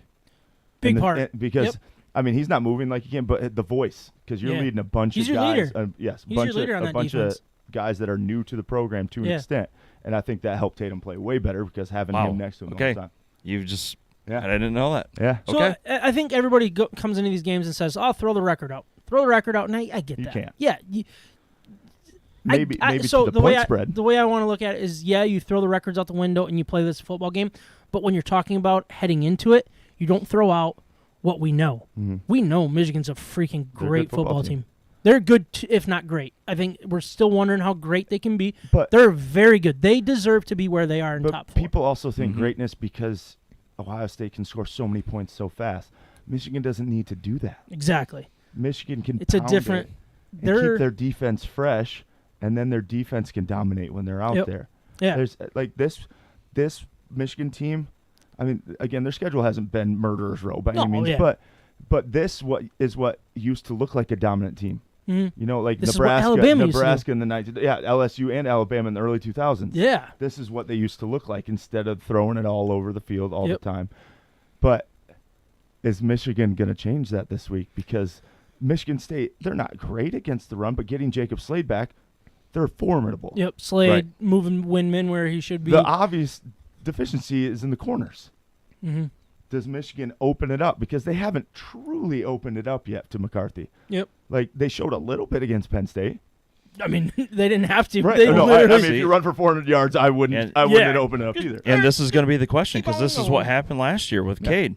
We opened it up with Cade and Andrew Anthony. I mean, in that big opening drive, like, it was huge. Yep. So, real quick, Michigan checks in at number 4 in the indexes, 130 or 131 college football rankings, like the, what do they call it? The FBI. Football Power Index. Yeah.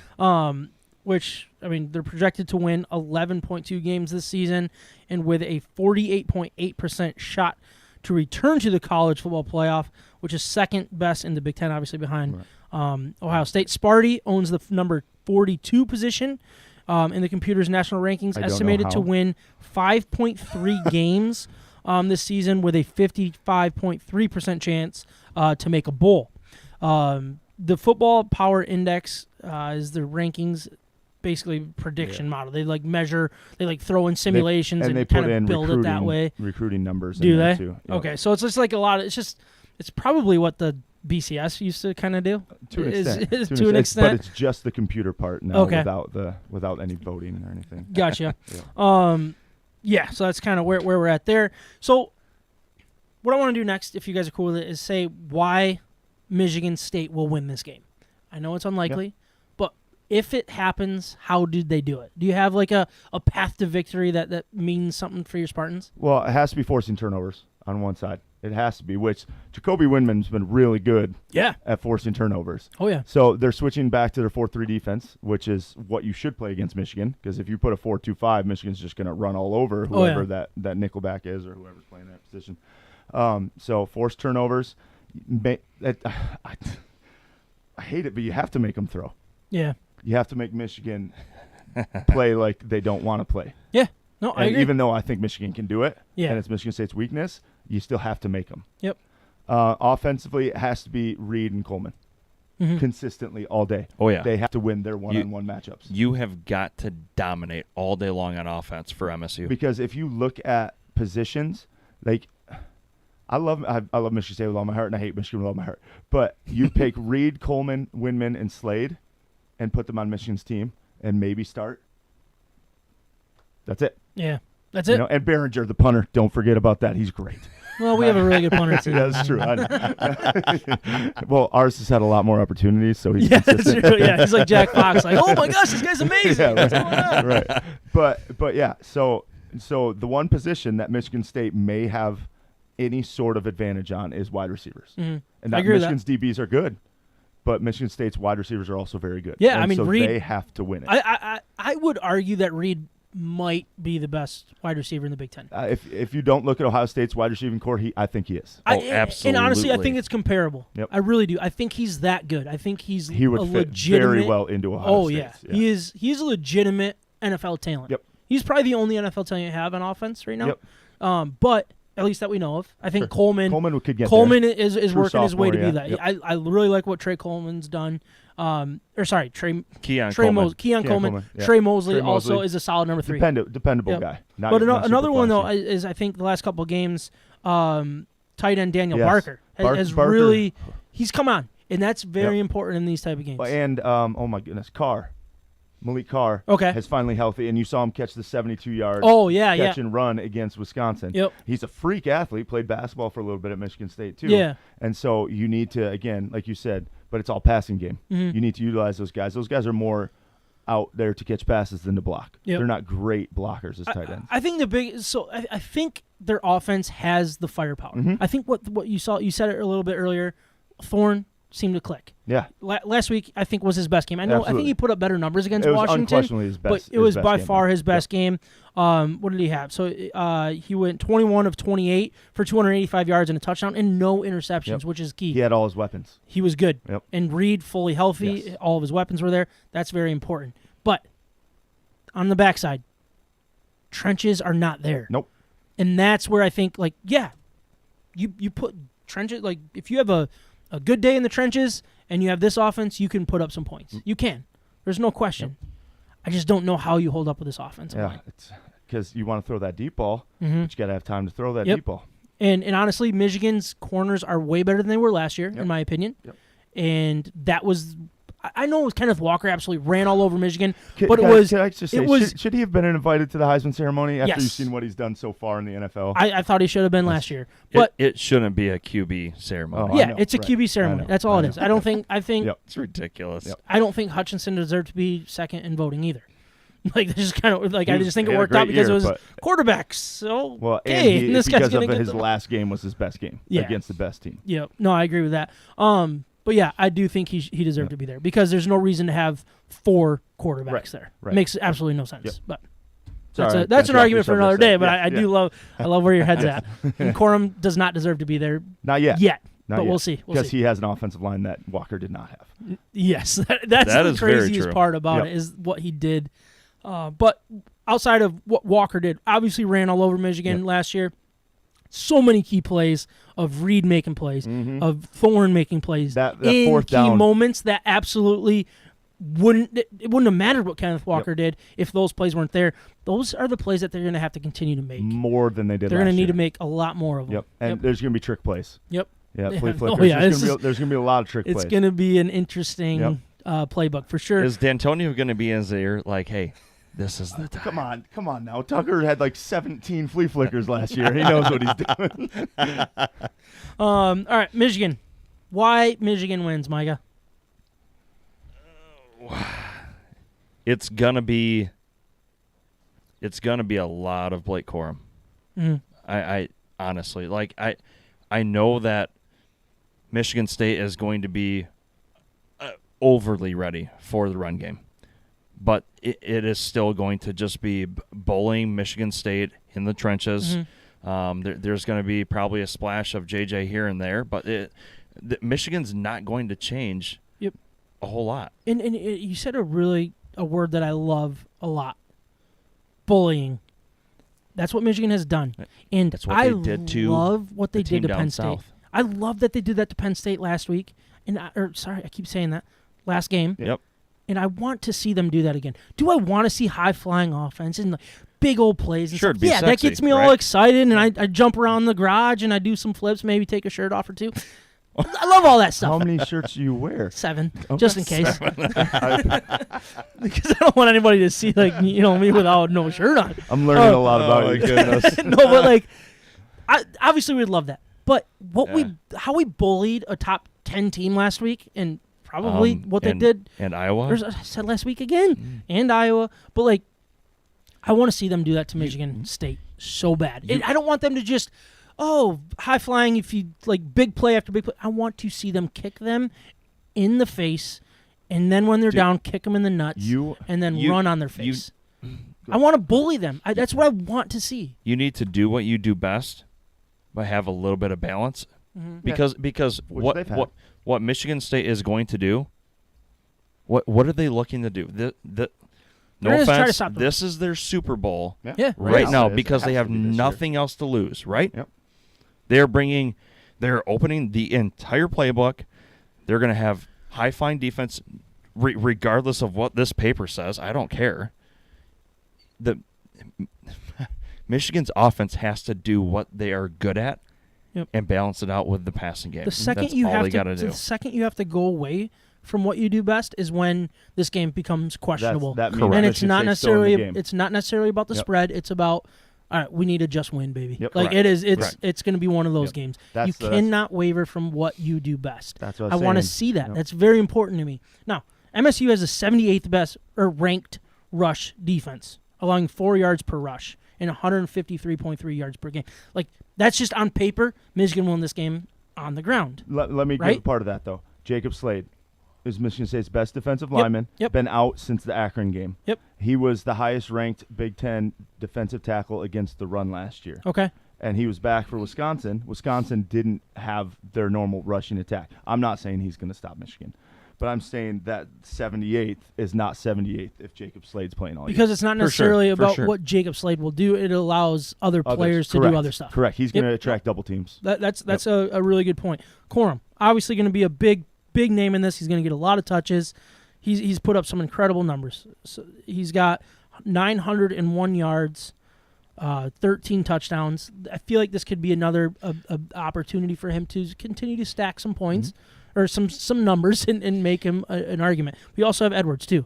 I was just going to ask you, is Donovan Edwards going to have more of a, more looks rather than it just be a solo Blake Corum show? Well, it depends how long they have the ball for. Yeah, I mean, I would agree with that. It comes down to the amount of plays. Yeah. Because even last week, and I'm going to look it up as we talk about it, but I think last week, I want to say Corum still had 26 carries, or to Edwards 17. That's still something like that. Carries. So it's like it's still a decent amount, but even with what Edwards was doing, putting up 170 yards on the ground, the touches still went to Corum. That was the focal point. That is what their goal is. But is continue to feed this guy. You can still keep him fresh at the same time. You can give him a series off and trust Edwards. Exactly. Yep. And that's really important. And then look, I talked about the rush defense, and that's really the biggest thing. The Michigan's running game, offensive line.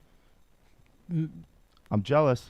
Is unbelievable, which is why these guys are doing what they're doing on the ground. Sure. You can have like Michigan State. You can have great weapons, but the offensive line wins championships once you build there. Yep. The trenches are absolutely does, huge. Man. If they do find a way to stop the run, they also have the 111th ranked pass defense. So that's where it's like, it's better than okay, last do you year. sell out? Do you sell out for the run and then just get picked apart?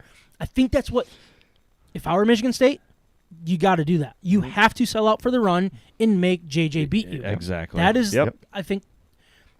I mean, we sit here as Michigan fans, we're like, good luck, because as soon as JJ gets that opportunity, he's going to explode. We haven't seen it yet. Yeah, we haven't seen it. Well, he hasn't been put in a situation either with a game being behind even. The one that game could that be a he's huge positive really for you. got kind of let loose was Indiana when he had 300-plus yards, I think it was. Right. So we've seen it, but it's, I don't know. This game rankings and anything just doesn't matter. I hold on to the, JJ fumbled twice in pressure situations last year. What is he going to give us this year? Please, JJ. Yeah. So, I don't know. Are you going to be chanting his name in the stands? Oh, yeah. Dude. Oh, absolutely. If that's what happens, I will get his jersey. I'm sure. I'll be chanting his name by the end of the day for sure. Drinking my haze and blue. JJ. JJ. JJ. You going to be there? No, I'm going to be in my garage. Man, I'll be there. I'm really excited. I'm hanging out with all my friends, which is probably that's nobody. Good. But Hey. It's the best stadium, isn't it? It's when you sit in there though, it's scrunched. So uncomfortable. Oh, man. It is so uncomfortable. I think I was there for the loudest it's ever been. Was that the Notre Dame game? 2004. Braylon Edwards comeback. Oh yeah. That place was insane. But I've been there 4 times. Okay. It's not that loud, but No, it's not that loud. Until that game. Yeah. Well, I'll give full credit. That game was one of the loudest games I've ever been to. But since then, they've expanded the suites, right? Yep. Which kind of helps keep the sound in. Right, that doesn't hurt. And then they're going to do the scoreboard, which will help too. Yeah. And redo that. Yeah. They just need to enclose the sucker and just put some sheet metal up. Plus Come on now. when you got that put a roof on it. when you got that many 74-year-olds sitting there too, man.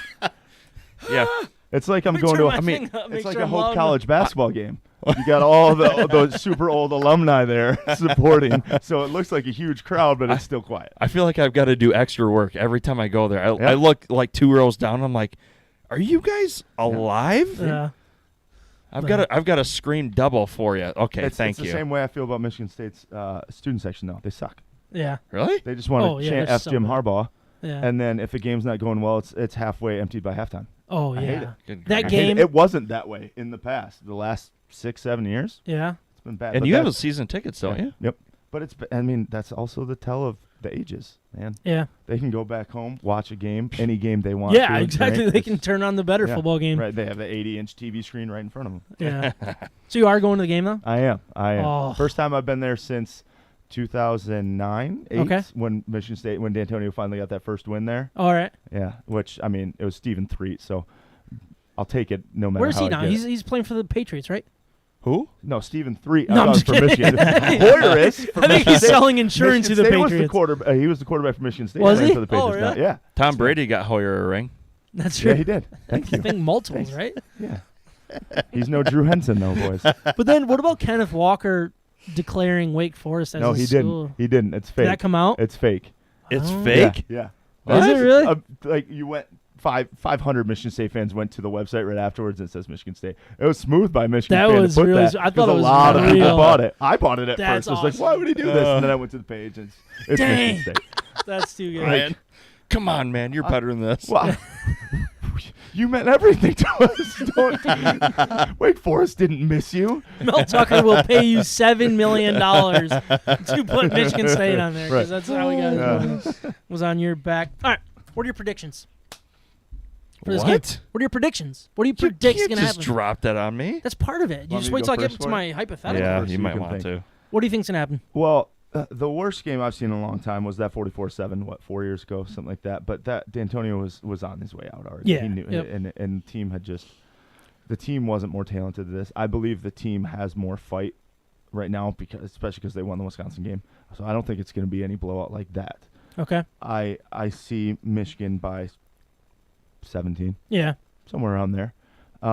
Again, turnovers change the entire game. But Mhm. if Michigan State can't force a turnover, it could get ugly. Yeah. But if Michigan State can force 3 or 4 turnovers, I think they still have a chance to be right in the game. Yeah. But Michigan doesn't have to force turnovers to win the game. Yep. You know what I mean? So They can do That's what the they difference. want to do Yep. to win this game. Yep. It's on paper. It makes sense. Michael, what's your prediction? A little bit of foreshadowing for our picks, but I don't think Michigan covers the spread, but I think it's going to be right around where Ryan said. 17.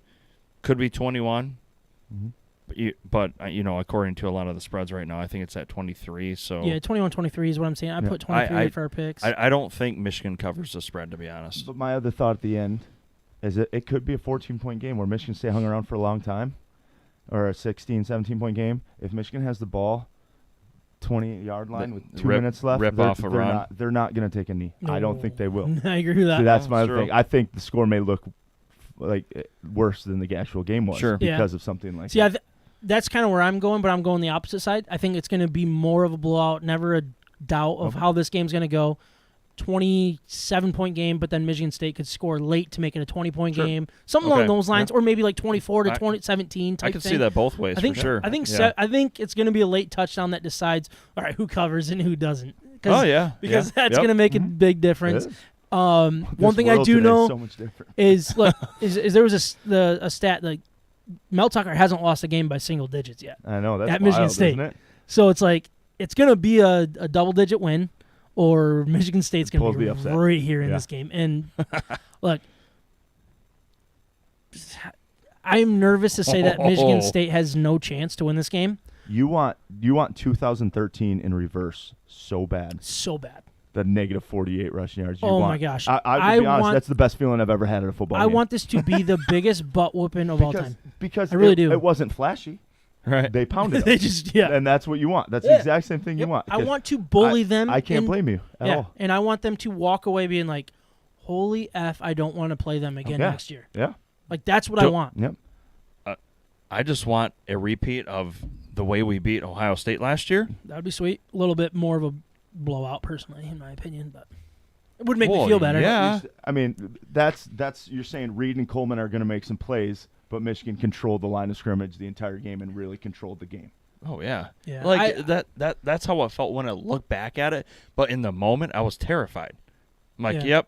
Well, once they score, the floodgates are going to open and downhill. I honestly think Michigan matches up perfectly in every aspect. Yeah, Michigan State has very deep wide receivers. They have a good quarterback. I get all of those things.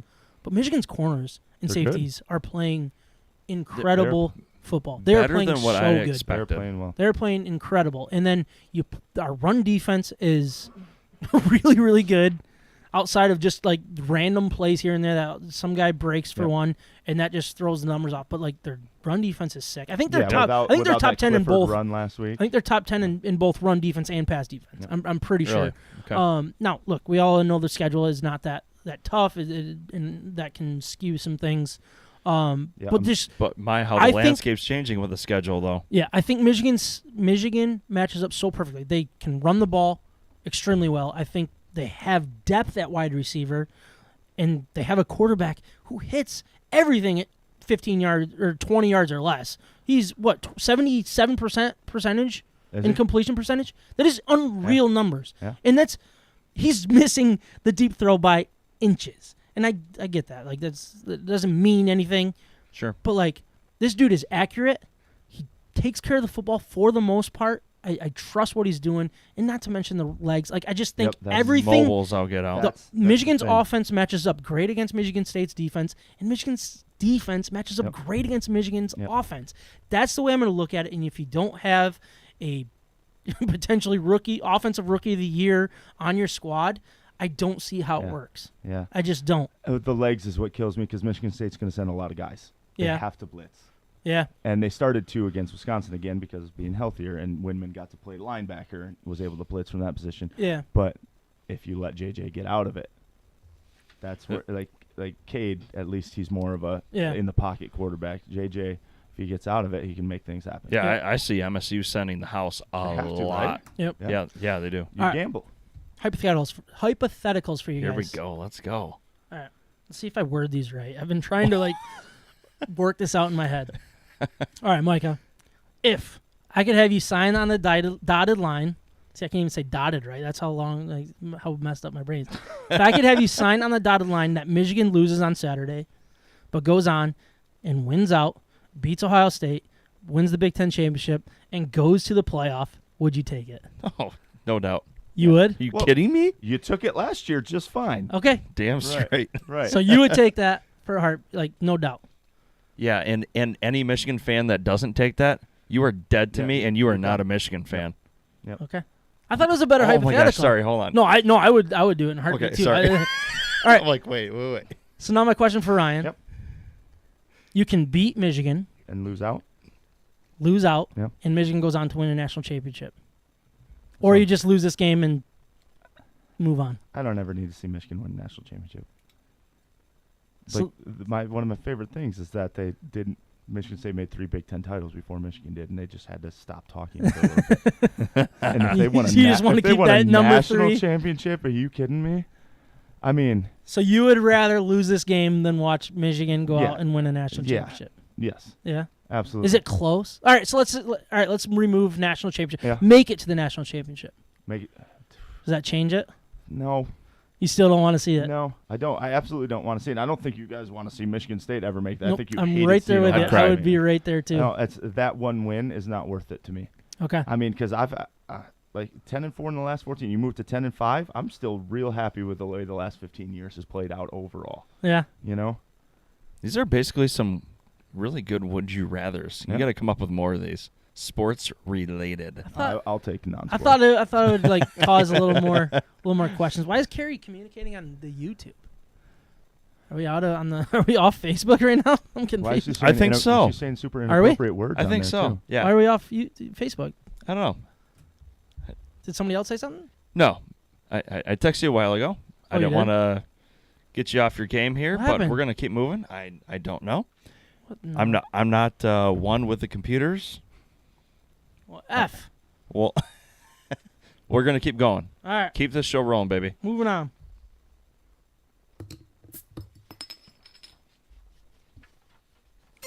Oh, I always do that.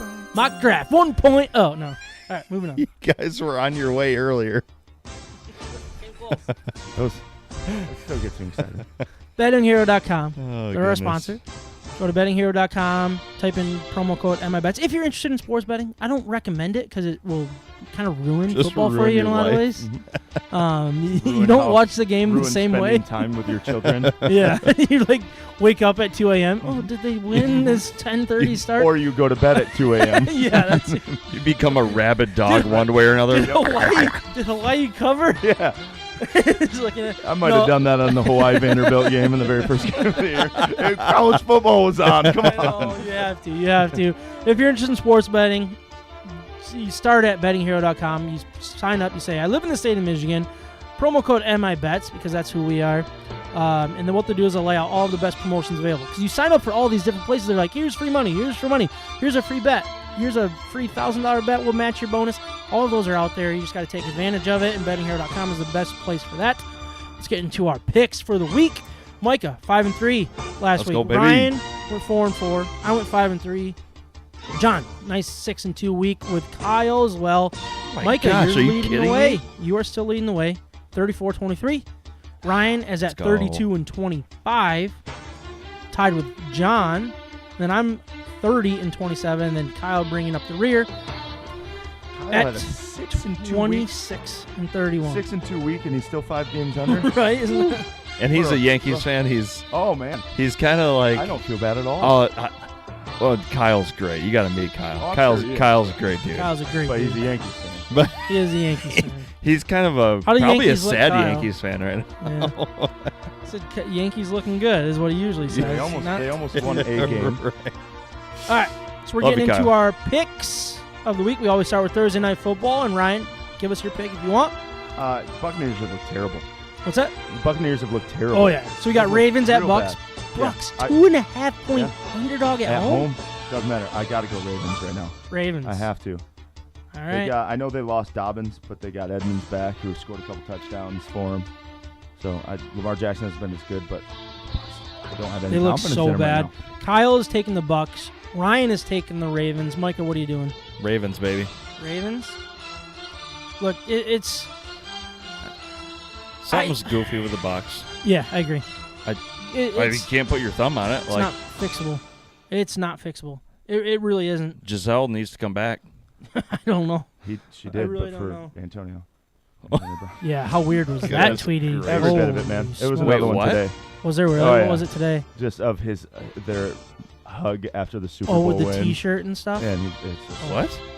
Dude, it's bad. he's posting stuff about him and Giselle. We should talk Antonio about Brown? Yeah, this. Yeah. he's a special guy. Okay. All right, moving on to the Packers. Micah's Packers. They're the worst 3-4 team I have ever seen. Holy crap, They're they're bad. so bad. Holy smokes. They are at the Bills. Bills 10.5 points. I never thought I would live to see the day that Aaron Rodgers is a 10.5 point underdog. I'm so happy. I can literally podcast great, over. We're done.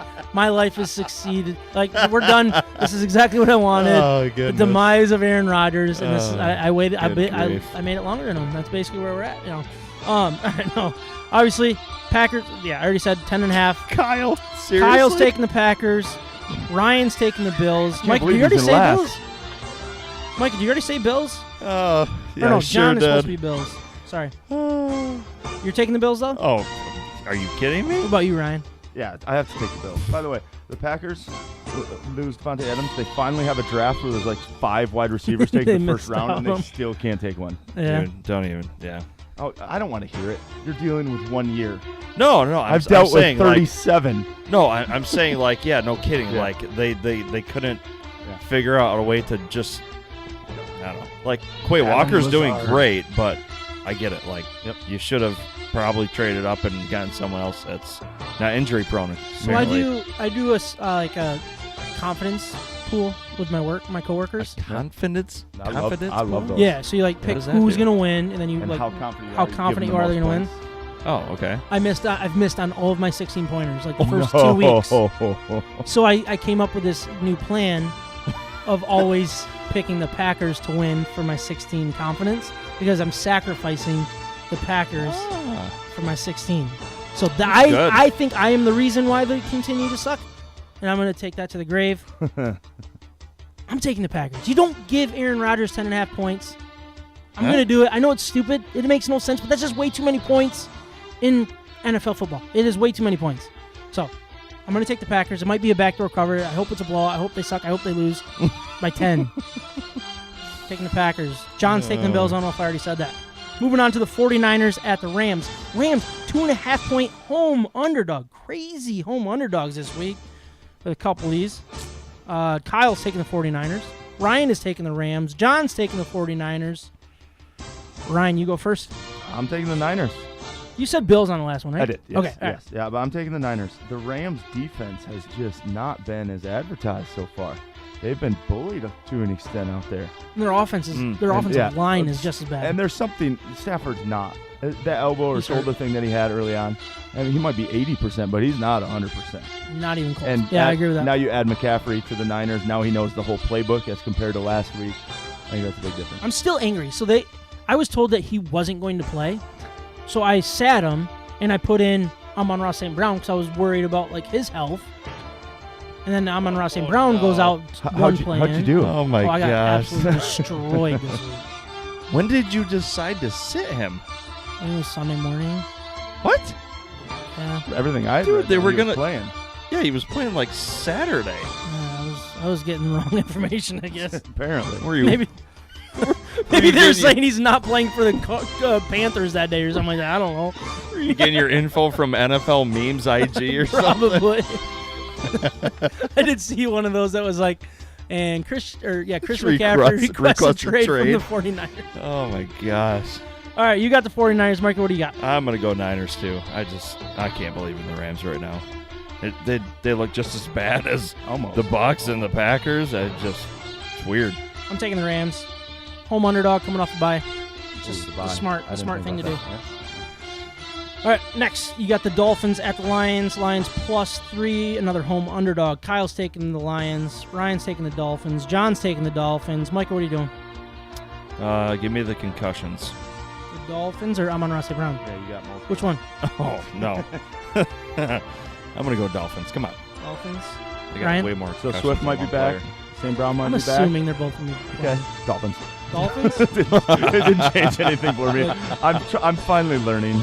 This game screams win to me for the Lions. Man, I would love it. They're so going to much. cover. I'm convinced of it. And I'm pretty confident they're going to win this game. Holy so crap. hope you're right. I really think I don't think the Dolphins are that good. I'm really excited to see Okuda against Hill. Really excited for that matchup. I just thought of I didn't even think of that. Uh-huh. That's going to be a really fun Look how matchup. excited he got. You're welcome. I hope I can actually sit and watch the game. I feel like I haven't been able to actually dive in basically since vacation. But moving It on. is bizarre how fast Tyreek Hill is, isn't it? It's insane. Jameson Williams is faster.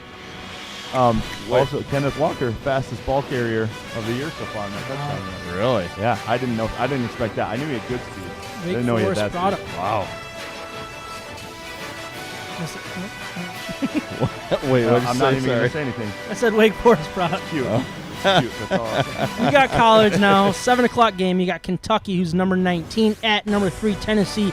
I've seen this off of a lot of sports gambling websites. They don't have a number. I did find one at minus 12.5 for Tennessee. I don't know what's going on. I didn't dug into it enough to understand why it's off some boards.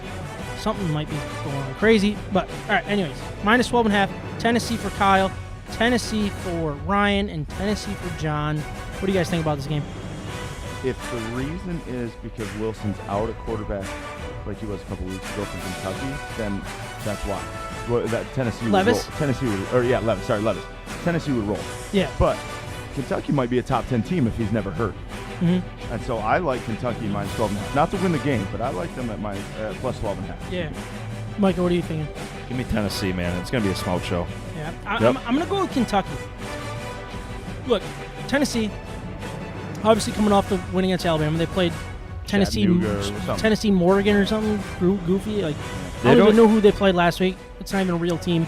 They're preparing for Alabama. Alabama is next week. I'm not saying Kentucky's going to go out and win this game, but it screams letdown. Yeah. It screams look ahead. It's everything's. Did I say Alabama? They're playing Georgia next week. You did say Alabama. They're playing Georgia next Yeah. week. Yep. So that's Uh-huh. the key, and I don't know. It's just too many points for that, the way that it's kind of all coming together. So I'm going to go with Kentucky. I'm hesitant about it. But what are you And going to say? Tennessee has no goalposts.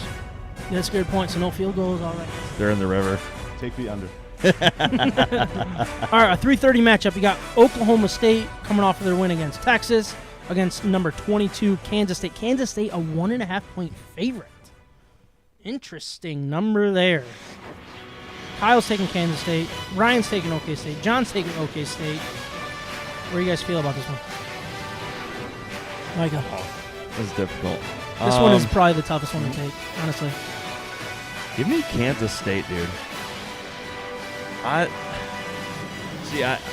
Any other team, I would have gone OK State, but Kansas State, they got that dog, that underdog in them. Honestly, like, I think they're gonna pull it off, and I think they're actually gonna win by possibly double digits. Really? You're in love with Adrian Martinez, huh? Dude, this team knows how to play. What do you think, Ryan? Well, I watched most of the Oklahoma State-Texas game last week. I watched a lot of that one. I do this thing called Mega Pool. I've got Texas in both of them, so I was pulling for Texas. I was impressed. I didn't know Oklahoma State had that much firepower on offense. Yeah. That impressed me, Yep. especially in the fourth quarter. So I'm going Oklahoma State. All right. Okay.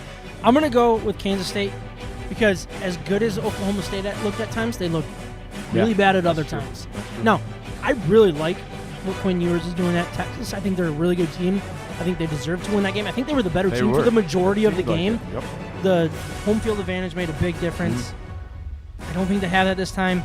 Or I know they don't have home field advantage this time. So I'm going to go with Kansas State. That's like for the picks. I think if I put money on this, I would go the opposite. But this might be like one of those games that I just don't touch at all, which is rare for me because I usually touch a little bit about every game. Nooner. Big 10 or Big Noon kickoff. Is that what they call it these days? Number 2 OSU at number 13 Penn State plus 16. Kyle, Ryan, John all taking OSU. What you guys thinking? If this game was at night, I think I might take Penn State. Yeah. Plus 16, but it's not. That crowd gets wild. I wish it was. That's I wish- absurd. How I'm do they so have mad. it at a freaking I noon am so start? look, don't get me wrong. I'm glad that Michigan State is a night game. I think that's fun. Yep. I wish they would have saved the night game for Illinois personally, but that's just selfish reasons. It's weird because we never thought we would have ever said that. Right? But like, I would rather that, like, for selfish reasons, I wish that this game was night. Yep. I think should be. this one deserves to be the night game over the Michigan State game. Like Michigan State probably should have been last year, but it's noon kickoff. It's crazy that that's becoming like a marquee game. Yeah, but you which get. I don't hate noon games. I actually like noon games better. I really But do. for this matchup, it needs to be a night game. Well, you've seen Penn what's State happened to deserves Ohio it. State there before on a night game. Oh, we can't have that. And it might have something to do with it. Yeah. Anyways, do you guys? You said Ohio State. then. Yeah. Ohio State. Micah. Give me Ohio State, but man, James Franklin's team, they need to throw more sandwiches at this team come halftime. That's all they need to do. I'm gonna go Penn State. It just feels like too many points Serious? as a home team. I get Ohio State seems to have turned it on, but I still haven't seen it against a good team, in my opinion. Well, But you're is not Penn State wrong. A good team? Who? Is Penn State a good No, team? I don't think so. But I think they're better than anybody they've played, and I think Penn State is more talented than anybody. I think they're terribly coached, but they are talented, and I really like Joey Porter Jr. How the hell Really? are they still recruiting, for God's Makes sakes? no sense to me. Like, I mean, they are still reeling, man. This is also an opportunity to gain a game on it. He's like that sleazy salesman, though. Yeah, he is. He's great when it comes to that. That's a good point. Yeah. Last but not least, the Michigan State Spartans going to number 4 Michigan minus 23. Kyle's taking MSU. Ryan is taking Michigan. John says Michigan wins by 17. It's kind of what you said, Mike. Yep. So you're taking. Yeah, I'm sticking with MSU? it. Yep, for sure. Ryan, you're sticking with MSU. Yep. All right. I thought that number before it was going to come out was going to be about 16, 17. This I was seems surprised. it seems way too high. It does. I'm gonna lean towards the backdoor cover for Michigan. That's what I'm gonna do. I'm gonna take Michigan to win by more than 23. As a fan, And I hope would love it's to be even more. wrong. I hope it's 50. I hope they beat them 50-0. I don't. And I hope, and I'm gonna smoke a stogie right in every state fan's face at my party that nobody's showing up to. Cause I'm gonna be, woo-hoo, all my friends are gonna be like, "Why are you doing this?" I'm like, "Just by myself." having You're fun." up in heaven anyways when you get that win. It doesn't matter if anybody's buying. No, I don't care if anybody shows up at that point, but it should be good. But I hope Mel Tucker cannot smoke a victory cigar after this one. That's kind of the goal. I don't think you even dislike Mel Tucker. I think you dislike the fans saying Tuck coming all the time. I hate Yep. this saying. I don't even love that saying. It's so dumb. Drinking craft beer, having fun, and talking sports in the state of Michigan. You're listening to State of My Sports. I gotta get this out of my system. What The is beer? no? What is Tuck coming? What is deep water? What is woodshed? Like, am Well, I missing something? The woodshed is the field, right? The woodshed is what they started calling it with Bobby Williams took over, which why do we take anything from Bobby Williams? I don't know. No but clue. that's what they Okay. started calling Spartan Stadium for All a right, little bit. And then I knew I and was then he missing brought it back. something. The deep water was from when they played Miami. Like, they can't handle the deep water in the fourth quarter. Like, when they played and beat Miami last year. Okay. That was, like, his quote. And so, like, that's why the students actually started calling themselves the deep end. Okay, all right. Gotcha. Yep. I thought it was literally pulled out of thin air. I'm Nope. like, this is No, ridiculous. he said we took them into the deep waters where they couldn't handle it in the fourth quarter when they completely dominated Miami. Check. And Okay, that's- got it. That's where that came from. All right, I had to know. Yeah. Tuck coming. You have to ask his wife. Tuck I don't Coming is know more, about that one. But what is it though? like he's like Tuck Coming for recruits and stuff. It was mainly for recruiting in the first Yeah. place. Yeah. And then you get some Michigan State fans that get a hold of it and then use it for everything. Yeah. Check. But it's like Tuck. Oh, someone's in the transfer portal. Oh, Tuck Coming. Yeah. Like, okay, he's coming because he got everybody in the portal and how well he Yeah, did it that's true. Yeah. Last year. last year. Not this year. Same recruiting. Yeah. Same type of. Windman. We got a ways to go. Windman was a good get. Speed, not so much. He's fast. Windman's a great pickup, man. Yeah. Yeah, he He's- really he's is. a He's your beast. best defender Yep. outside of Xavier Henderson, Yep. in my opinion. Yep. Well, and Slade, like Slade, you talked yeah. about. Slade's solid. Yeah, but you got one at every level instead of two or three. Yep. All right. Where are we at now? Beer grades? Heck yeah. Remind everybody what we're drinking tonight. Not that they need to remember on a From the Michigan infamous. State week. I didn't even go to my beer. I didn't even do that. Betting Hero one. Dang it. I'm really struggling over here. Now we're moving to our beer No, rights. from the infamous Big Lake Brewing out in Holland, Michigan. They're right down the street from the other Holland Brewing Company, right? The first New Holland, right? The original New Right, Holland. right. So it's actually the old Holland Right. Brewing, because the New Holland is downtown Grand Rapids. The Yeah. New Holland. Big Lake is crushing it. I love what they do. Please go visit them. They're downtown Holland. They make great beer. They are phenomenal people. They have great service. They have great food. What did you have last time that you went there? I thought you had a burger. I think I've ever ate there. Oh, you didn't eat there? No. I thought you did eat there. No, we just went there for a beer afterwards. Okay, I got confused with a different place you went. Regardless. So tonight we're drinking Sparty Party and Haze and Blue. Haze and Blue. And Go Blue. you know, your Sparty Party is your quintessential game week IPA. It's a fantastic beer. And Haze and Blue, it's got, you know, it's what it says. It's a hazy IPA with some blueberries. I think they're actually the same beer, maybe same What? base, and then they add the Ah, blueberries. could be. Maybe not. I might have made that up. Oh, we got to revisit Sounds them, good. guys. You know, I don't want to embarrass myself. I wish I remembered my grade from last year and the year before. Yeah, I just Right. moved on and brought new grades today. I'm gonna give Sparty Party. I'm gonna go with an 8.3, and I'm gonna give Haze and Blue an 8.2. 8.2. All right. I liked your first grade with Sparty Party. You gave it an 8.3. I'm going to go with an 8.2. I think that is an outstanding beer. I love that beer. It's a great beer. Outside of the can, it is perfect. It's a beautiful can. Makes me want to burn. Or a couches. beautiful beer. Tastes amazing. I love that beer. Can too. You can say it. The can is actually really ugly. Not a big fan of that at all. The name sucks. Goodness gracious. This podcast was going so well. We Figure were I should almost end to it the now. end, Sam. And then for the Haze and Blue, I'm gonna go with a 7.2. It's never my favorite. I don't know. I like blueberries, but I'm not a big blueberry fan, so that might be why. Okay. But that's just the way it goes. Ryan, what would you grade your water? My water was a little taste of heaven. Yeah, It was right from the absolutely Berkey. delightful. Right from the Berkey. There's Yeah. no fluoride, nothing in that thing. That As is clean as she gets on it. It went down so smooth. Now, for those who don't know, I coach at Grace Christian. We don't do any drinking there and Yeah, stuff like yeah, that. for So sure. so it's not that I'm against drinking or anything like that. Yeah. That's cool that you guys do it. Just I'm not gonna do it. No. Especially when I tell my guys they can't drink. Absolutely. Yeah, exactly. No, So- I hear you there. Ryan, really appreciate you Yeah, coming on here. I had a lot of fun. Thanks We're for going to have coming, to man. have you on again. Yeah. We usually I have would several love to. open mics because people don't show up anymore. Usually it's Micah, so I don't know if you would come without Micah or not. But we'll have to might. maybe discuss that. Maybe I'll cross to just pull his name up and just put it on when There he you go. shows up. There you know? go. If the Packers are doing well You and might he's just- here, I won't do it. But if they're not doing well, I'll probably come on. I've tried Oh, doing that one goodness. time too. I'm just so excited for them to miss the playoffs, and then I can. Just think about how good this podcast will be when all the Detroit teams are good. How I know. much fun we'll have We with went- this, man. Honestly, so we started this thing 3 years ago. This is year 3. I Yeah. think we started. It was about draft time 3 years ago for NFL draft, basically. Yeah.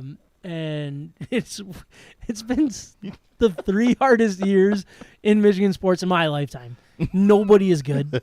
Thankfully, Michigan State Thank goodness for college. did what they did Yeah. last year Right, right. because they weren't looking good. Yeah. But it's up and coming, man. Yeah. The Red Wings are looking good. I think the Pistons have a future. We'll see with the Lions. You never know. But the Tigers got their new. They made a great splash. They deleted their GM. They got rid of The off Avila season's finally. the best time right now. Yeah, exactly. I don't want to talk Unquestionably. Tigers for Yeah. another 2 months. Yeah, they, right. they actually report in 4 months, so I got the clock ticking on that one. Oh Hey. my gosh. Avila's gone. Yep, Thank that you, is a Jesus. step That's in the the right first step, man. direction. But yeah, just really appreciate you coming on. Yeah, and yeah. really enjoyed it, Micah. Thanks for being here. Yeah, I'm absolutely. trying to find the out music. There it is, right there. That'll do it. That was episode 178, Yeah, Hate I Week. was Dang, impressed with that number. We're rolling, and then we'll talk to you after a Michigan victory, if not sooner. That's where we're at. See you guys. If not, I'll be back next week. You've been listening to State Peace. of My Sports. From the Red Wings to the Lions, to the Tigers to the Pistons, to Michigan and Michigan State, and everything in between, we're talking about it. And don't forget the beer. We hope you enjoyed the show. Make sure to like, rate, and review. In the meantime, hook up with us on Instagram, Facebook, Twitter, YouTube, and Twitch at State of My Sports with an MI. We'll see you next time.